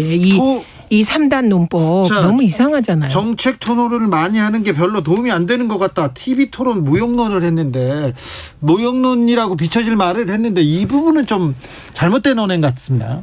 아니 근데 지금 그 워낙 친해서 그런지 모르겠습니다만 이준석 대표하고 민주당의 송영길 대표하고도 당 대표 간 토론을 지금 몇 차례 했었죠. 몇 차례 했죠. 그 뭐가 남았어요? 그래갖고 양당 간에 어떤 정책 조율이 됐어요. 무슨 합의된 내용이 나왔어요. 아니, 그냥 본인들이 그 TV 채널 방송 이용해서 본인 정치 장사한 거 외에 뭐가 남았어요? 아니 그분들은 대표고. 아니 그러니까 그런 의미에서. 네, 그건 맞습니다. 네. 당 대표가 후보들이 토론해야 되는데 당 대표들이 토론하니까 주목을 못 받았고요. 그다음에 저는 그 토론 포비아를 빨리 벗으셔도 돼. 왜 그러냐면요. 이게 지금 이제 두 후보가 토론하잖아요. 그럼 이재명 후보는 토론을 잘한다, 자신 있다. 어쩐지 윤석열 후보는 토론을 피한다, 이런 인상이기 때문에 토론에 들어가면 이재명 후보는 점수 달라면 굉장히 잘해야 됩니다. 네. 윤석열 후보는 의무 방어만 해도 알고 보니 토론 못하지 않네, 이렇게 되기 때문에 네. 저는 이렇게 보기에 토론 포비아가 있으신가 싶은데 그런 거 가질 필요가 없다. 실제로 해보면 안 그렇다, 이 말씀 드리고, 그다음에 윤석열 후보 말씀 중에 이런 말씀이 있더라고요. 토론하면 되게 싸움하더라. 그런데 토론이라는 게 원래 말싸움을 토론이라고 하는 거예요. 그래서 대선 때 후보들이 여러 가지로 싸워요. 사람 데려오는 싸움, 뭐 여러 가지 홍보 싸움 하는데 그중에 토론이란 말싸움 하는 겁니다. 그래서 그 말싸움을 통해서 국민들께서 누구 말이 더 그래도 대한민국의 미래를 위해서 좀 낫나, 이걸 판단하시는 거기 때문에 말싸움 하시면 돼요. 아니 그러니까 야당이 특검 후보를 추천하는 대장동 특검을 민주당에서 받으면 하겠다는 거 아니에요? 엑스트라로 더 정해진 법정 토론 이외에도. 그러니까 그러면 법정 토론이요 3번 이상입니다. 3번 하라는 게 아니에요. 3번 이상이니까 20번 해도 그 안 잡혀가거든요. 그다음에 거꾸로 생각해 보세요. 그 야당 같으면 지금 상황에서 그 야당이 혼자 추천하겠다 그럼 받겠습니까? 그러니까 이럴 때 여야 원내대표가 기지를 발휘해서 공이 객관적으로 저 정도면 괜찮겠다, 이런 사람 뽑아 올리는 게 그게 능력이죠. 아니 지금 민주당에서 하자는 특검은 박범계 법무부 장관이 특검 후보를 추천하는 그 상설 특검을 하자는 거기에 거잖아요. 딴 조항을 넣으면 되잖아요. 박범계 장관이 야당의 동의를 받아, 이렇게 하면 되지 뭘 그거 갖고 싸워요. 그럼 그거 확답을 해주세요. 그러면 야당의 동의 없이는. 그러니까 특검 후보 의원님과 추천 안 한다는 제가 거. 현장에 있으면 이런 거 쉽게 해결하죠. 그러게요.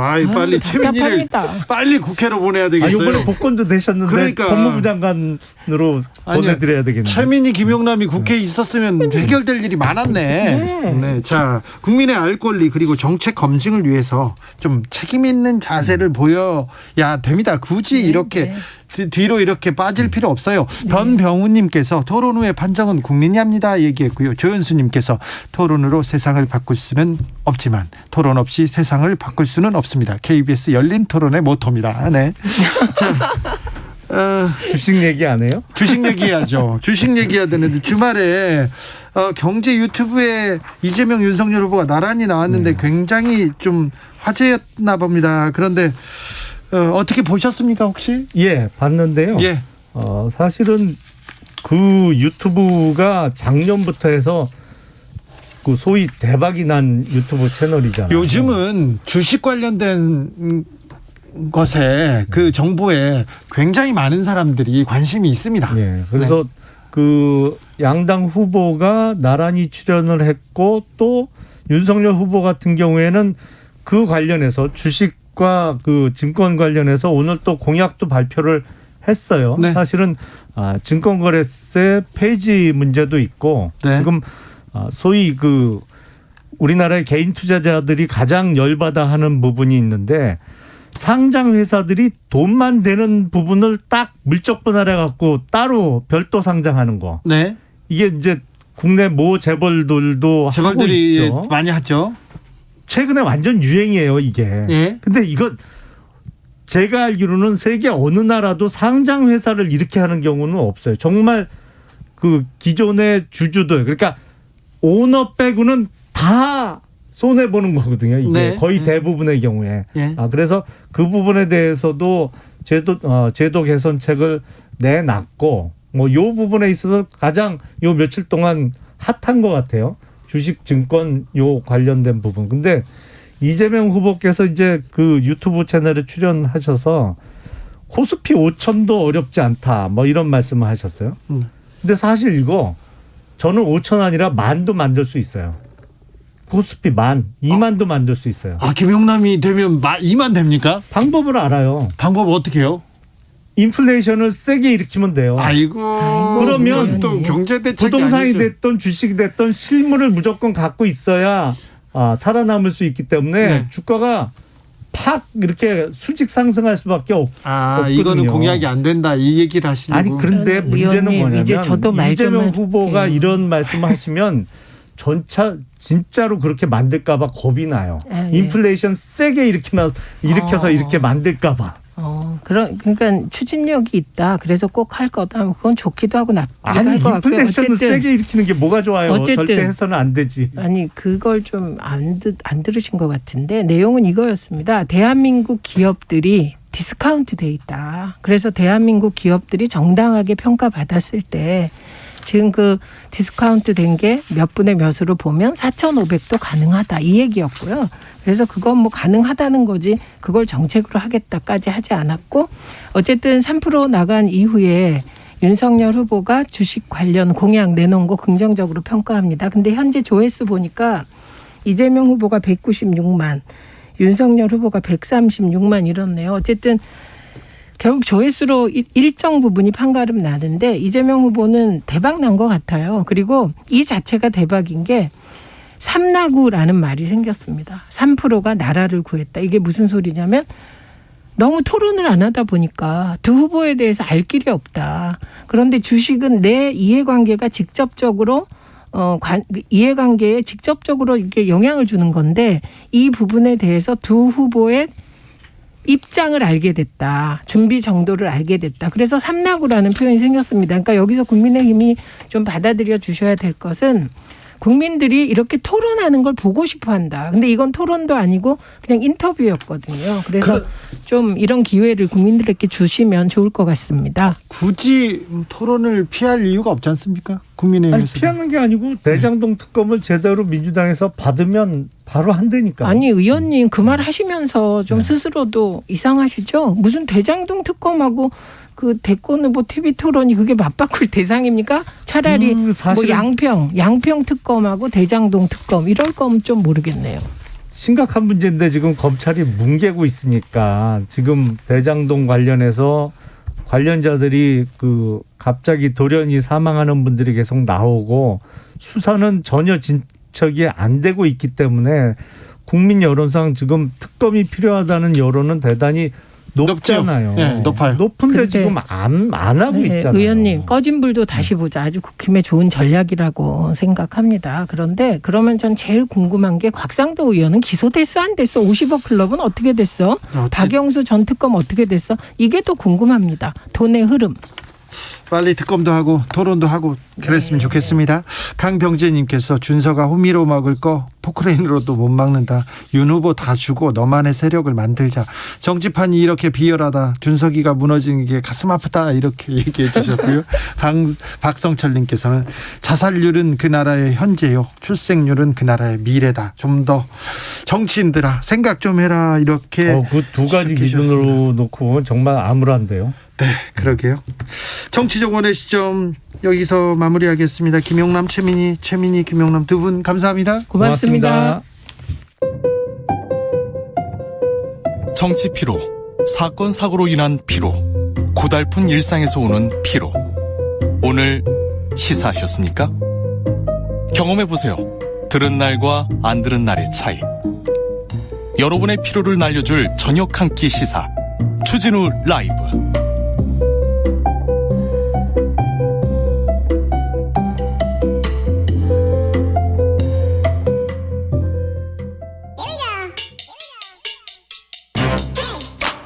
뉴스를 향한 진지한 고민, 기자들의 수다. 라이브 기자실을 찾은 오늘의 기자는 은지옥이요. 시사인 김은지입니다. 연말 잘 보내고 계십니까? 네, 시간이 눈 깜짝할 새에 정말 진부한 말이긴 한데 그렇게 가네요. 네. 자, 시사인에서 올해의 인물 뽑았습니까? 정말 안타깝게도 올해의 인물 뽑지 못했습니다. 왜요? 그만큼 유의미한 인물이 잡히지가 않아서 논쟁 끝에 올해는 없다라고 했습니다. 논쟁 끝에 올해의 인물을 못 뽑았습니까? 네. 그래요? 뭔가 2021년의 세태적 분위기를 반영해 주는 것 같은데요. 네. 안타깝게도 뽑지 못했습니다. 그렇군요. 그것도 또 뉴스네요. 자, 첫 번째 준비한 뉴스부터 가볼까요? 네, 각각 17번, 16번 치른 이재명, 윤석열 두 대선 후보의 당내 경선 TV 토론을 분석해봤습니다. 네, 두 분께서 지금 토론을 해야 되는데 안 하니까 지금 당내에서 TV 토론한 걸 가지고 분석했군요. 어떤 내용입니까? 네, 이번 주 시사인 커버 스토리입니다. 네. 윤석열 후보가 3프로TV에 출연해서 그 토론 누가 많이 보셨냐 이렇게 이야기했었는데요. 하필이면 제가 다 봤습니다. 네. 앞서가지고는 이재명, 윤석열 후보 두 개 다 보고 저희가 이번에 담론 지도를 좀 그려봤는데요. 토론을 다 봤군요. 지금까지 한 토론들을. 네, 그렇죠. 17번, 16번 거기서 나온 워딩들을 다 추출해가지고는 데이터 분석 업체에 보내서 실제로 각 후보자의 머리에 중심을 잡고 있는 담론이 뭐냐, 네. 어떤 키워드가 중심에 있느냐 이런 것들을 좀 뽑아봤습니다. 예, 빅데이터로 분석해서 기사를 썼군요. 네, 왜냐하면 TV 토론은 정말 정치가 전쟁이라고 하는데 말로 하는 전쟁 네. 그 최전선에 있지 않습니까? 네. 외워서 이야기하거나 잠깐 그 원고 보고 할 수 있는 자리가 아니고요. 누구보다 혹독하게 검증하는 상대 후보가 있기 때문에 대선 TV 토론 심지어 당내 토론도 굉장히 치열한 자리입니다. 그렇죠. 전쟁터죠. 최전선이죠. 이걸 분석했군요. 자, 이재명 후보의 머릿속부터 먼저 살펴볼까요? 네, 시사인이 분석한 바에 따르면 크게 세 가지로 나눌 수가 있는데요. 먼저 이재명은 합니다로 대표되는 이재명식 사고방식의 명암이 모두 이 담론 지도에 드러나고요. 두 번째는 김대중 노무현 두 민주당 계열의 대통령의 유산이 없다라고 볼 수 있습니다. 네. 세 번째는 거래 리더십 이렇게 말을 붙여봤는데요. 네. 하나하나 찬찬히 좀 살펴보겠습니다. 네. 먼저 국민, 문제, 정책 이런 단어가 가장 크고 중앙에 있는데요. 국민 그런 문제 정책 이런 얘기를 제일 많이 했다는 거죠. 네, 이것이 이따가 말씀드릴 윤석열 후보와 얼마나 좀 대비가 되는지를 알 수가 있는데요. 네. 정치인은 국민에게 권한을 위임받아서 심각한 문제를 해결해야 하고 예. 핵심 요소는 정책이다. 이렇게 이재명 후보의 담론 지도는 짧게 요약할 수가 있습니다. 자, 정치는 국민들에게 위임받아서 문제를 해결해야 되는 그것이 정책이다. 정책이다. 정책이다. 예. 네, 이게 산적한 문제들을 자기 방식대로 진단하고 해결하겠다 이런 의지를 표명하고 있는데, 네. 그러니까 보통 우리가 담론 지도라고 하면 굉장히 좀 철학적이거나 좀 큰 이야기를 할 것 같잖아요. 그렇죠. 근데 이재명 후보의 특징은 굉장히 구체적인 방법론으로 이 담론 지도가 구성되어 있다라는 것인데요. 네. 아주 실무형이라고 할 수 있습니다. 네. 실제로 이재명 후보가 추진력 있는 행정과 모습으로 전국구 정치인으로 점프한 적이 있는데. 네. 이와 같은 거침없는 행보와 모두에게 똑같이 돈 나눠주자 이런 기본소득 주장이 합쳐져서 급진적이다. 좌파다 이런 이미지가 있거든요. 그렇죠. 신천지 급습 이런 것도 좀 본인한테 잘 어울리는 그런 행정이었어요. 네. 그런데 민주당 경선 기간에 이재명 후보의 담론 지도만 놓고 보면요. 이재명 후보는 이념형 인간이 아닙니다. 네. 보통 진보나 보수의 가치로 내세워지는 게 자유와 평등이잖아요. 네. 그런 단어가 전혀 없고요. 네. 평화, 인권 같은 가치지향적 단어도 보이지 않고 분배, 노동, 연대와 같은 전통적인 진보의 단어도 없었습니다. 아, 그래요. 철학적인 단어보다는 그러면 실용, 실행 뭐 이런 그 단어들이 많이 따라왔군요. 네, 굉장히 구체적인 정책 단어들이 많습니다. 소위 예. 말하는 기본소득에 대한 이야기들도 있었고요. 그것을 어떻게 실행할지, 지역화폐 이런 아주 구체적인 단어들이 많았는데 좋게 보자면 실용주의자라고 할 수 있고요. 거꾸로 말하면 그래서 이재명 후보의 정치 철학이나 가치가 뭐냐 이런 의문이 따라붙을 수밖에 없는데요. 그게 이재명은 합니다에 대한 일종의 칭찬과 비판 다 같이 들어있다라고 보시면 됩니다. 네, 하긴 하는데 뭘 할 거냐 이런 질문을 하는 공격하는 것들이 있잖아요. 네. 실제로 민주당 당내 경선에서도 그런 공격 지점들이 많았었거든요. 네. 그게 그대로 보이고 있습니다. 네. 무엇을 왜 해야 하는지 그 얘기는 안 하고 무조건 한다고만 하느냐 이런 비판 말하는 거죠. 네. 그런데요, 아까 김대중 노무현 전 대통령의 유산이 없다. 이건 무슨 의미입니까? 예, 이게 당내 경선 담론 지점만 놓고 보면 그런데요. 뿐만 뿐만 아니라 문재인 대통령이나 문재인 정부에 대한 언급도 굉장히 적은 편이었습니다. 네. 문재인 정부 상징어라고 할 수 있는 촛불, 적폐청산, 개혁 이런 단어도 없었고요. 아무래도 이재명 후보가 당시에 당내 경선을 치르고 있었지만 1등을 차지하고 있었거든요. 네. 그래서 본선 경쟁력을 염두에 둔 어떤 그 지우는 단어들이 아니었냐 이렇게 좀 예측을 해봤는데요. 네. 데이터가 가리키는 이재명 후보의 담론 지도를 보면 소위 586 정치인의 정서나 구호가 없다. 이런 것도 좀 특징입니다. 아, 맞아요. 민주주의를 강조하거나 민족 정서 이런 것들 내세우지 않거든요. 네. 이재명 후보는 당면한 문제 해결에 천착하면서 기존 586 정치인과는 좀 결이 다른 모습을 보이고 있습니다. 네.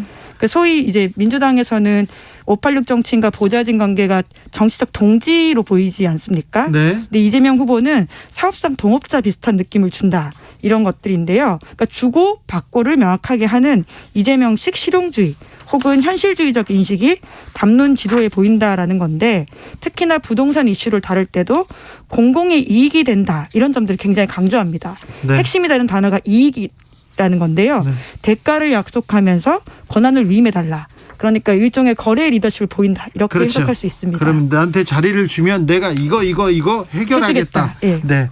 이 일은 내가 꼭 하겠다. 이렇게 가치 이념을 배제하고 실용, 실적, 실행하겠다. 이런 논리죠. 네, 그렇습니다. 자, 그러면 윤석열 후보의 머릿속으로 가보겠습니다. 네, 윤석열 후보도 똑같이 세 가지로 정리했는데요. 네. 첫 번째로는 정책 담론이 좀 낮다라는 것이고요. 정책 담론이 낮고. 예, 두 번째는 문재인 대통령의 문제다 이런 이야기들이 굉장히 많습니다. 예. 그리고 세 번째는 응징의 리더십이다 이렇게 정리했는데요. 예. 첫 번째 부분부터 보면 이재명 후보의 담론 지도와 비교했을 때 이 네. 정책 부분이 좀 작습니다. 네. 윤 후보의 담론에서 정책의 비중이 크지 않다 이런 것들은 TV 토론에서도 굉장히 많이 드러나는데요. 네. 예를 들어서 10월 27일에 윤석열 후보가 유승민 후보와 맞붙어서 토론한 적이 있습니다. 예. 이때 유승민 후보가 윤석열 후보에게 비정규직 노동자 보호 정책을 물은 적이 있거든요. 네. 그러자 윤석열 후보가 하청업체 사장이 라고 입을 뗀 뒤에 10초 가까이 침묵했습니다. 네, 맞아요. 그때 네. 그런 일이 있었죠. 네, 이제 그렇게 해서 이제 유승민 후보가 계속 답변을 좀 재촉하자 글쎄 뭐 하여간 부당한 일인데 지금 제도로선 어떻게 하면 좋을지 좀 알려달라 이렇게 마무리를 하거든요. 예.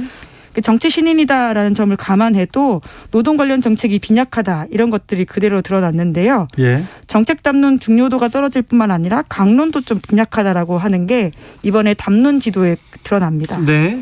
특히나 정책, 문제 이런 키워드와 연결되어 있는 핵심이 유승민이란 단어거든요. 예. 유승민 후보와 굉장히 정책 담론이 많이 오고 갔기 때문에 그것이 연결돼 있다라고 볼 수 있는데요. 유승민 후보가 정책 방향으로 계속 토론을 이끌고 갔는데 네, 구체적인 답변을 좀 답하지 못해서요. 네. 유승민 후보가 그래서 주진우 라이브 왔는데 정책을 자꾸 물어보고 공약을 얘기하려고 하면 손에 왕자를 쓰고 나오고 다른 얘기를 해가지고 그냥 토론이 안 된다고 굉장히 좀 난감해하셨을 때가 있었어요. 네, 뭐 왕자 이런 이야기는 담론 지도에 잡히진 못했는데 네. 윤석열 후보의 담론 지도에 실제로 그런 정책과 관련된 노드에 연결되어 있는 게 전문가. 두텁게 지원 이런 좀 막연한 대답들입니다. 네. 이재명 후보와 비교했을 때 좀 그렇게 보이는데 아무래도 정치나 행정의 경험이 없기 때문에 전문가를 고용해서 전문가한테 맡기겠다, 두텁게 지원하겠다 이렇게 막연하게 좀 답변했다는 거죠. 네, 실제로 윤석열 후보가 이렇게 이야기했는데 이제 사람 잘 쓰면 된다라고 이야기하거든요. 네. 그에 대해서 이제 유승민 후보가 사람 잘 쓰는 것도 좀 알아야지 좀 찾지 않느냐 이렇게 공격하기도 했었습니다. 자, 그러면 윤석열 후보의 담론지도 그러니까 머릿속에 가장 큰 자리를 차지하고 있는 건 뭐였습니까? 네, 문제라는 단어입니다. 문제.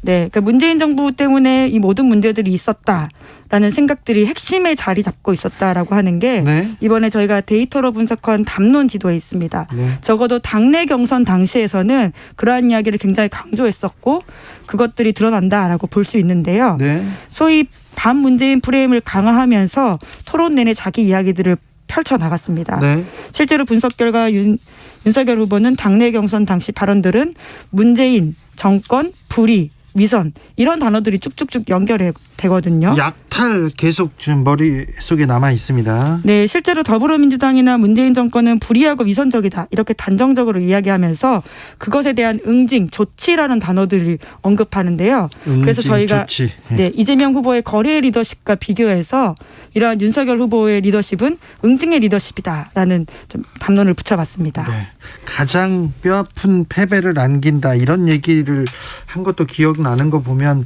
응징. 네, 맞아요. 문재인이 문제다 계속 얘기했었습니다. 문재인 정권과 정반대로만 하면 된다 이런 얘기도 했었죠. 3059님 왜 토론을 해야 하나요? 이재명 후보는 입만 열면 헛 공약의 거짓말뿐, 윤 후보는 순수합니다 이렇게 얘기하셨고요. 4057님께서는 대선 후보가 당연히 토론을 해야 하는 건데 조건을 걸고 토론을 하겠대요. 학생이 내 요구 조건 들어주면 공부하겠다는 것과 같죠 이렇게 얘기하면. 네, 그런 요구 조건 걸고 공부하고 막 그랬어요? 뭐 학생과는 대선 후보는 정말 다른 자리인 것 같습니다. 알겠어요. 네, 알겠어. 네. 그런 애들 많잖아. 네, 나 저거 사주면 공부할게 이렇게. 사줘도 공부 안 합니다. 네. 자, 다음 뉴스로 가볼까요? 네, 이주 노동자 고용 허가제에 대해서 헌법재판소가 합헌 결정 내렸습니다. 이주 노동자를 조금 옥죄다 그런 비판 받은 제도입니다. 네, 그래서 실제로 이주 노동자들이 헌법재판소에다가 예. 이 사건을 좀 다뤄달라라고 요청을 했는데요. 결과적으로 7대2로 합헌 결정이 나왔습니다. 해당 내용이 뭔지 조금 자세히 얘기해 주세요. 네, 해당 법은 사용자의 근로계약 해지와 근로계약 만료 후 갱신 거절, 사업 후 폐업 또는 고용허가 취소된 경우에, 그러니까 좀 쉽게 말씀드리면요. 쉽게 좀 해주세요. 네, 이주 노동자가 회사 그만두고 싶어도 자의로 그만둘 수 없다는 겁니다. 어휴, 이주 노동자라고 해서 이런 회사를 그만둘 자유도 없다는 거는 이건 좀 너무하지 않습니까? 네, 물론 이제 회사가 근로조건을 위반하거나 부당한 처우를 한 경우에는 사업자 변경이 가능한데요. 네. 하지만 내국인 같은 경우에는 내가 회사를 그만두고 싶다, 혹은 내가 너무 개인적으로 힘들다 이런 상황이 생겼을 때 그만둘 수 있지 않습니까? 네. 언제든 회사로 옮길 수 있고요. 네. 하지만 외국인 노동자는 그러하지 못한 현실들이 있어서 노예 노동까지라는 비판이 있었습니다. 아니, 사장님 나빠요.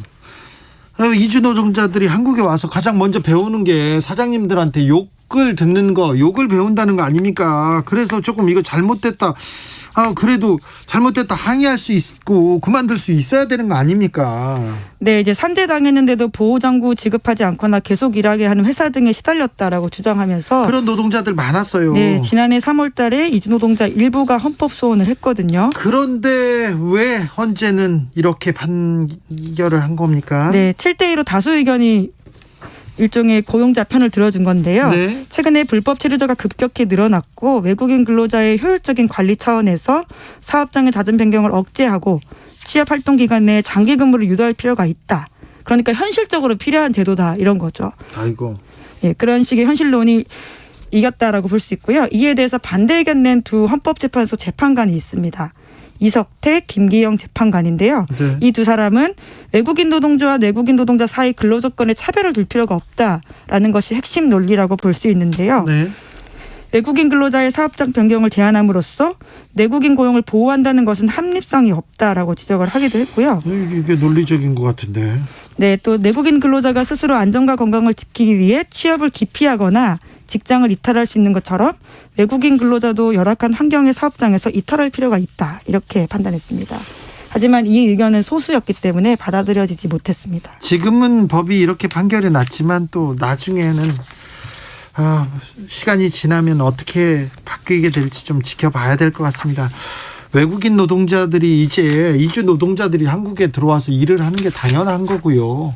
같이 사는 세상 아닙니까? 그런데 이 차별을 그대로 둔다고요. 노동 후진국이란 오명도 아직 우리 몫이 될 것 같습니다. 좀 지켜보죠. 뉴스 하나만 더 할까요? 네. 미국의 하루 코로나19 확진자 수가 20만 명에 달한다라고 합니다. 20만 명 넘었어요. 크리스마스 되고 20만 명 됐어요. 지금 누적 확진자는 5,200만 명이고요. 사망자가 81만 명 넘었습니다. 네, 어린이 포함해서 18세 미만 연령대 발병 건수가 빠르게 늘어서요. 아주 급격하게 늘고 있다고 합니다. 오미크론 때문에 그런데 정말 또 역사적인 수치가 나올 수도 있는데 근데 어떻게 대응해야 됩니까? 어떻게 해야 조금 코로나에서 안전해질 수 있습니까? 네, 우리가 모두 알고 있는 상식인데요. 다시금 강조하자면 백신 접종 그리고 마스크 잘 쓰기. 미국에서도 이렇게 강조하고 있습니다. 네. 부스터샷을 맞아라 이렇게 권하고 있는데요. 물론 돌파될 수 있지만 걸려도 중증으로 안 간다라는 게 핵심이거든요. 자, 백신과 그리고 마스크, 천 마스크는 안 되고요. KF94 마스크를 써야 되고, 그리고 1시간에 10분씩 창문을 자주 환기하는 게 오미크론 변이한테 효과적이라고 합니다. 네, 우리가 익히 알고 있는 것들인데 미국에서는 특히 이런 것들이 잘 안 되고 있거든요. 네. 그래서 더욱더 미국의 보건당국이 이를 강조하고 있습니다. 알겠습니다. 기자들의 수다, 지금까지 시사인의 김은지 기자였습니다. 네, 감사합니다. 교통정보센터 다녀오겠습니다. 임초희 씨. 네, 이 시각 교통정보입니다. 먼저 서울 시내 내부순환도로인데요. 양방향으로 사고 구간이 있습니다. 성산 쪽으로는 전 구간이 수월한데 홍지문 터널 1차로에 사고 있어서 터널 안에서만 사고 여파 받습니다. 반대 성수분기점 쪽은 성산램프부터 종암분기점까지 정체인데요. 연희램프 조금 지난 2차로에 사고 차량들 서 있어서 주의하셔야겠습니다. 동부간선도로 의정부 방향은 성수분기점부터 상계교까지 쭉 정체 이어지고요. 강변북로 일산 방향은 한강대교에서 방화대교, 반대쪽으로는 원효대교에서 암사대교까지 밀리고 있습니다. 올림픽대로 하남 쪽으로는 가양대교와 월드컵대교 사이는 서행하고요. 한강대교부터 강동대교 쪽으로 길게 답답합니다. 전국의 고속도로는 상습정체 구간 중심으로 저녁 교통량이 많은데요. 서해안고속도로 서울 방향은 매송부터 용담터널까지와 광명역에서 금천까지 밀리는데 광명역에 있었던 사고는 정리됐습니다. 중부내륙지선 대구 방향으로 화원 1차로에서는 사고 처리 중이라 사고 지점 주변에서 속도 줄여서 지나고 있습니다. KBS 교통정보센터에서 임초희였습니다.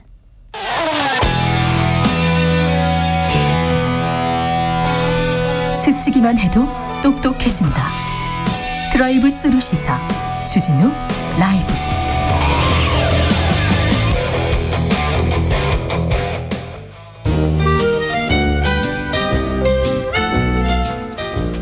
민생이 먼저다. 함께 잘 먹고 잘 사는 법 찾아보겠습니다. 민생과 통하였느냐. 생생민생통. 안진아 소나 민생생각 안진걸 민생경제연구소장 어서 오세요. 네, 안녕하십니까. 네, 소장님. 어떻게 지내십니까 요새는? 아주 바쁜 일이 많았는데요. 연말에 더 바빠요? 예. 방금 근데 들어오면서 네. KBS 김희철 사장님 만났는데 네. 우연히 주진우 라이브 팬이라고 네. 열심히 방송 잘 듣고 있다고 꼭 저한테 응원해 주셨어요. 아니 다른 버스 기사님, 택시 기사님들 얘기나 원래 해주세요. 이제 버스 기사님, 택시 기사님들하고 항상 저는 소통하잖아요. 네. 뭐 다자녀가고 때 장학금 소득 9분이 10분이 무상 등록금 적용 안 돼서 속상하다 했는데 네. 그분들하고도 계속 소통하고 있고요. 그러니까요. 1학기에는 반드시 내년 1학기 안 되면 2학기라도 반드시 하자 이런 이야기 했는데 일단 사장님도 응원해 주신 방송이라는 이야기를 드리고요. 7480님께서 부산 200번 버스 주라이브 나오고 있습니다. 부산 버스 기사님 화이팅입니다. 예, 네. 제가 지역에 택시 타면 대부분 주진우 라이브 팬들을 만납니다. 안진걸 소장님 예. 목소리를 잊어버릴 수가 없어요. 아이 그럼요. 고맙습니다. 네. 아무튼 KT가 또 불통 사태가 영동에서 발생해서 네. 일부 지역이긴 하지만 지금 하루가 넘었는데도 복구가 안 되고 있대요. 그래서 그래요? KT에 그 부분 제가 항의하고 있고요. 네. 그다음에 SK텔레콤은 5G 속도 과장한 거. 그렇죠. 예, 또 그래서 공정위한테 걸렸습니다. 네. 제재를 당했는데 제발 통신 3사가 엄청난 돈을 버는데 사회적 책임 다할 것을 호소드리고 있고요. 그다음에 요건 제 이야기에서 쑥스럽긴 한데 지난주에 우리 주진우 라이브에 나경원 전 의원님 나오셨던데 둘이 또 재판하셨죠? 예, 죄송합니다. 예, 송사는 피하고 싶었는데 네. 그분이 저희들이 사학비리 의혹이 있다라고 문제 제기한 거에 대해 소송을 걸었는데 네. 저희가 승소를 했습니다. 네. 그래서 그게 지난주 화제가 됐었습니다. 알겠습니다. 그래서 사학비리에 연루된 분들은 정치적 책임을 져야죠. 네. 예, 그걸 다시 한번 호소드리고 싶고요. 알겠습니다. 통신사하고 나경원 전 의원은 참 안진걸 소장 보면 아이고 그러겠다. 네. 아니 근데 해필이면 주진우 라이브 나오셨길래 네. 저도 어쨌든 중요한 사학비리가 없다고 소송했는데 법원에서 사학비리를 청탁을 무마한 사실이 있다. 이렇게 판결했다는 건 국민의 알 권리 차원에서 알려드려야 될 것 같아서 말씀드렸고요. 알겠습니다. 네. 오늘 최대 뉴스는 소상공인 방역지원금이 지급됐다는 겁니다. 오늘부터 지급되기 시작했어요. 너무 작아서 문제다 이런 지적은 있었어요. 네. 근데 막상 받아본 분들 입장에서는 제가 지금 제보 전화를 많이 받았는데요. 네. 아침에 신청했더니 9시부터 신청이 된 거예요. 오늘은 홀수, 내일은 짝수입니다. 사업자 등록번호. 29일부터는 다 되는데요. 3시간 만에 딱 통장에 이렇게 100만 원이 딱 찍혔다고 이제 저기 우리 유튜브는 안 볼 텐데 보내셨네요. 심지어 자기 통장을 복사해서 저희한테 보내주는 거예요. 왜 소장님한테 그렇게 아니 보내죠? 저희들이 계속 소상공인 손실보상금, 그렇죠. 1차 손실보상금 너무 작았다. 네. 그리고 이렇게 연말에 최소 영업이익이 수백만 원은 나오는 곳인데 많게는 수천만 원까지. 연말 장사에 하루 1년 최소 사는데 200~300은 줘야 된다 했는데 그건 안 되고 100만 원만 받은 거잖아요. 네. 그래도 당장 연말에 막막했는데 100만 원이라도 들어오니까 생각보단 큰 일이 됐다는 여론도 굉장히 많습니다. 그렇죠. 너무 작긴 한데요. 자, 오늘 내일은 영업금지나 영업시간 제한당한 곳이 한 80만 곳 되잖아요. 그분들은 바로 들어갔고요. 그다음에 앞으로 그 영업시간 금지나 영업시간 제한을 안 당했다더러 여행업이라는 숙박업이라든지 그동안에 우리가 버팀목 플러스는 희망회복자금을 받은 분들이 있습니다. 4차, 5차 때. 네. 이분들까지 포함해서 총 320만 곳에 100만 원씩인데 일단 80만 곳이 오늘 내일 뭐 이번 주에 들어갈 것 같고 근데 본인들이 신청은 해야 됩니다. 네. 근데 문자가 오니까 문자 타고 링크 타고 들어가면 됩니다. 네. 4차 등록번호하고 통장 확인하고요. 자, 근데 조심하셔야 됩니다. 이럴 때 보이스피싱, 스미싱 굉장히 기승을 부린다는 것도요. 그래서 그걸 제가 또 말씀드렸습니다. 다른 데에서 문자가 오면 다 스미싱일 수가 있습니다. 예. 자, 유일하게 소상공인 이제 중소기업부하고 소상공인진흥공단에 보내는 거잖아요. 문의 전화가 1533-0100인데 발신도 반드시 1533-0100으로만 갑니다. 1533-0100이요. 그리고 보내는 곳이 소상공인 시장진흥공단입니다. 네. 좀 어렵잖아요. 소상공인 공단으로 이해하시면 돼요. 소상공인 시장진흥공단에서 소상공인 방역지원금이라고 하고 문의 전화 1533-0100 중기부에 그냥 콜센터로 물어보고 싶으면 1357 그냥 중기부 콜센터 1357 그다음에 공단은 반드시 1533-0100 번호로만 문자를 보낸다. 네. 그 번호는 취급 안 하시면 됩니다. 요즘 하도 이상금 많이 오니까요. 그래서 이 부분은 자 정리합니다. 320만 곳에 100만 원이 연말 연초에 들어가는 거고요. 이것은 10월, 11월, 12월에 대한 손실보상금하고는 별도입니다. 중국에서 받을 수 있고요. 그다음에 전화한 김에 방역 물품 지원금 10만 원 신청도 하셔라. 그 손서정제라든지 여러 가지 비용이 들잖아요. 네. 그래서 그것도 중복이 됩니다. 네. 그리고 20만 명에게는 1%대 금리 저금리 대출이 되니까 방역지원금 100만 원 받아도 도저히 못 버틴다. 네. 그러면 이제 저기 대출도 지원을 신청하셔라. 이런 안내해드리고 싶습니다. 송호관님께서 저는 9시 25분에 신청했는데요. 11시 10분에 입금됐습니다. 놀라웠습니다. 얘기하시고요. 이건 전 세계가 깜짝 놀라는 겁니다. 이건 그렇죠. 박수를 최소한 금액이 작다라는 지적은 해도 되는데 네. 중기부하고 신한은행 등이 연계해서 이 시스템을 만들었대요. 예. 이건 박수 쳐줘야 됩니다. 강선모님께서는 내년 추경으로 손실 보상안 좀 추가됐으면 좋겠어요. 얘기합니다. 그 저희가 계속 촉구하고 있습니다. 내년도 손실보상 예산이 2.2조밖에 배정이 안 돼 있어서요. 네. 저희는 최소한 여야가 지금 50조 100조까지 이야기하는데 제발 말만 그러지 말고 네. 여야 후보와 여야 사당 대표 모여가지고 30조면 30조 4.4조 빨리 확정을 해라는 겁니다. 그다음에 저소득층들 재난지원금도 추가로 주면 제일 좋고요. 이승철님께서는 학교 급식 업체들은 영업 제한 업종이 아니라고 보상금 못 받고 있습니다. 울고 있는 분들이 너무 많습니다. 좀. 이 경영 위기 업종으로 되신 분들이 1차 손실보상에서 빠졌어요. 네. 근데 이번에 방역지원금 100만 원이 들어가고 그다음에 2차 손실보상에는 포함될 전망입니다. 네. 계속 저희들이 촉구하도록 하겠습니다. 자, 소장님 연말인데 택배업계 상황은 어떻습니까? 자, 방금 전에 CJ 대한통운 노조가 내일부터 파업을 한다 그래서 전국 택배노조 진경호 위원장이랑 긴급 점검을 했습니다. 어쨌든 파업을 막아보려고 CJ 본사에 계속 대화 요청을 했는데 아예 답을 안 하고 있답니다. CJ에서요? 예, 이건 저는 CJ가 굉장히 우리나라의 내노란 재벌 대기업이고 네. 특히 코로나19 때문에 택배업으로 엄청난 돈을 지금 영업이익을 누리고 있는데 그리고 요금 인상이 이번에 170원 내년에 100원이 돼서 270원 정도가 요금 인상이 돼서 CJ 대한통운이 그걸로 추가로 매출 올릴 것으로 추정되는 게 5천억입니다. 네. 그중에서 우리가 계속 이야기했던 과로살 예방에 있는 분류 작업에 새로운 일자리 만들어서 투입하는 거 그다음에 네. 택배기사님들 산재나 고용보험 지원하는 거 다 빼면 3천억 정도가 남을 전망인 거예요. 네. 그러니까 지금 기사님들이 뭘 주장하냐면 분류 작업에 사람을 뽑는 것은 기사님들 급여가 올라가는 건 아니잖아요. 네. 근데 기사님들이 지금도 60시간, 70시간을 주 60시간, 70시간을 일을 한답니다. 우리가 지금 1년, 네. 2년째 얘기하고 있는데 아직도 그러니까요. 안 바뀌었어요. 그러니까 자, 만약에 CJ 대한통운이 오히려 손해를 봤다. 네. 택배기사님들 과로사 근절 대책을 시행하다. 그러면 이렇게까지 기사님들 요구를 안 하죠. 근데 택배사는 지금 돈을 많이 벌고 있지 않습니까? 3천억이라는 추가 매출이 순수하게 발생을 한 겁니다. 그것은 순이익이 돼버리는 거거든요. 비용 2천억을 써도. 네. 그렇다면 방금 진경 위원장님이 이렇게 정말 제가 그대로 전달해 드릴게요. 국민들께 혹시라도 파업되면 한 20% 정도가 동참할 것 같다는데요. 전국적으로. 네. 택배 CJ가 대한 기사님들이 이제 참고로 한 2만 명쯤 되는데 네. 20% 안팎이 동참하는데 국민들께 불편을 드려 죄송한데 자, 그래서 단가 인상 어느 정도로가 되면 좋겠냐 했더니 30원 안팎이라도 돼야 된다는 겁니다. 30원이요? 예, 뭐 100원도 아닙니다. 그러니까 산재 지원, 고용보험 지원해 준 건 고마운데 더 나아가 단가가 올라가야지 그래야지 예를 들면 200개, 300개에 나르던 걸 좀 줄이더라도 소득이 일정하게 유지되거나 아니면 단가가 올라가면 지금보다 이득이 올라가게 되잖아요. 기사님들이. 아니 그러니까 단가를 올려주는 게 국민들이 지금 택배비를 올려주는 게 택배 기사님들 복지를 위해서 택배 기사님들 분류 작업 좀 다른 사람 좀 고용해서 맞습니다. 쓰고 그리고 그분들한테 조금이라도 더 주라고 했는데 아니 택배비는 올라가는데 사장님들은 배가 부르고 택배 아저씨들은 아직도 힘이 들어요. 이렇게 예, 얘기하고 있으면 팩트입니다. 갑자기 그런데 CJ는 대화도 봤는데 경총이 끼어들어서 택배 노조를 비난하고 났고 조선일보는 또 끼어들어가지고 마치 한 달에 500~600만 원이나 받는 귀족들인 것처럼 공격을 한 거예요. 근데 제가 지금 팩트 체크를 해봤습니다. 이분들이 자영업자이기 때문에 비용을 다 본인들이 내잖아요. 기름값이나 차량비 다 빼면 올 평균 370만 원을 받는답니다. 가족들까지 도와주는 것까지 다 제하면요.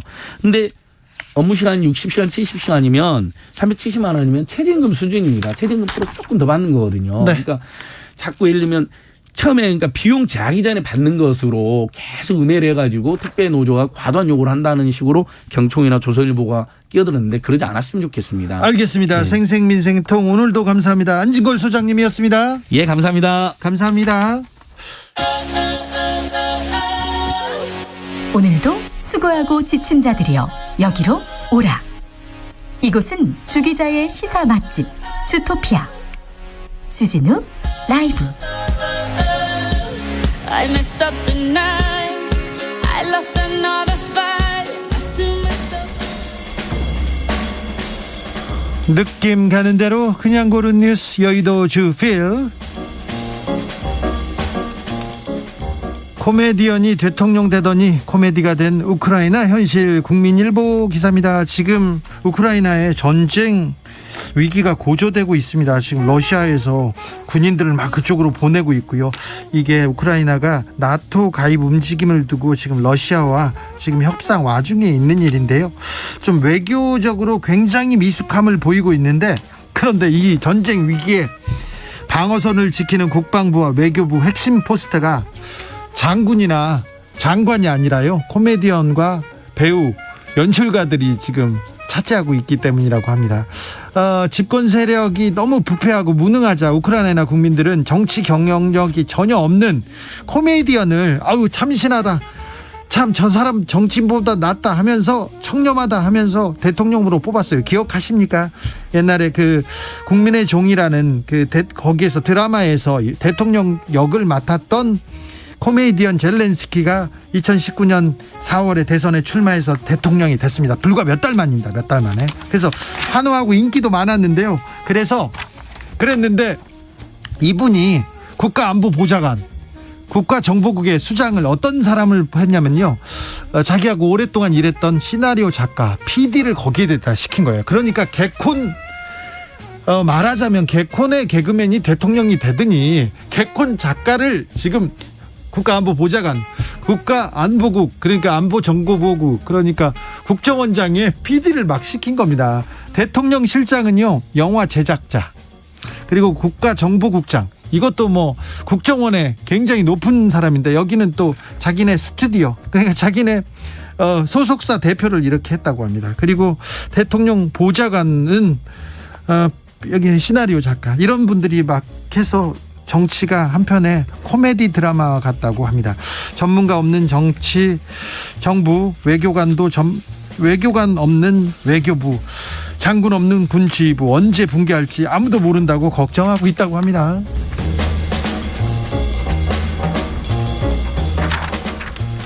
외국인 최한식 치킨이라는데 한국인 10명 중 4명, 6명은 한식 아니라는 답.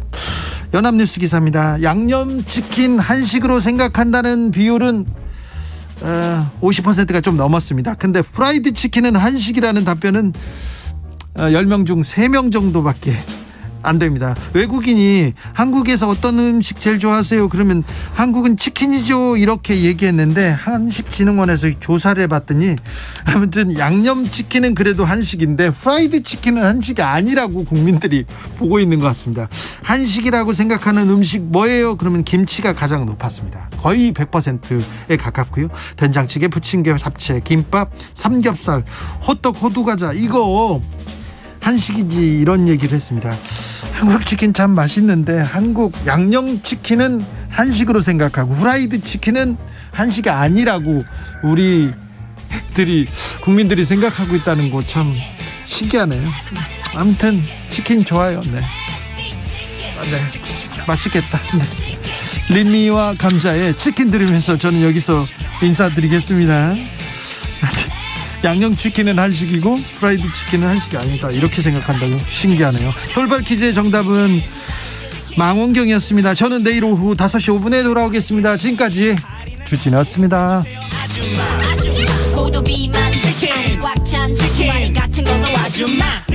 구이는 날개는 가슴도 다리 웰던으로 아줌마 엣지게 물티슈 혼란 서비스 할인카드 어저께도 거기 시켰는데 쿠폰 2개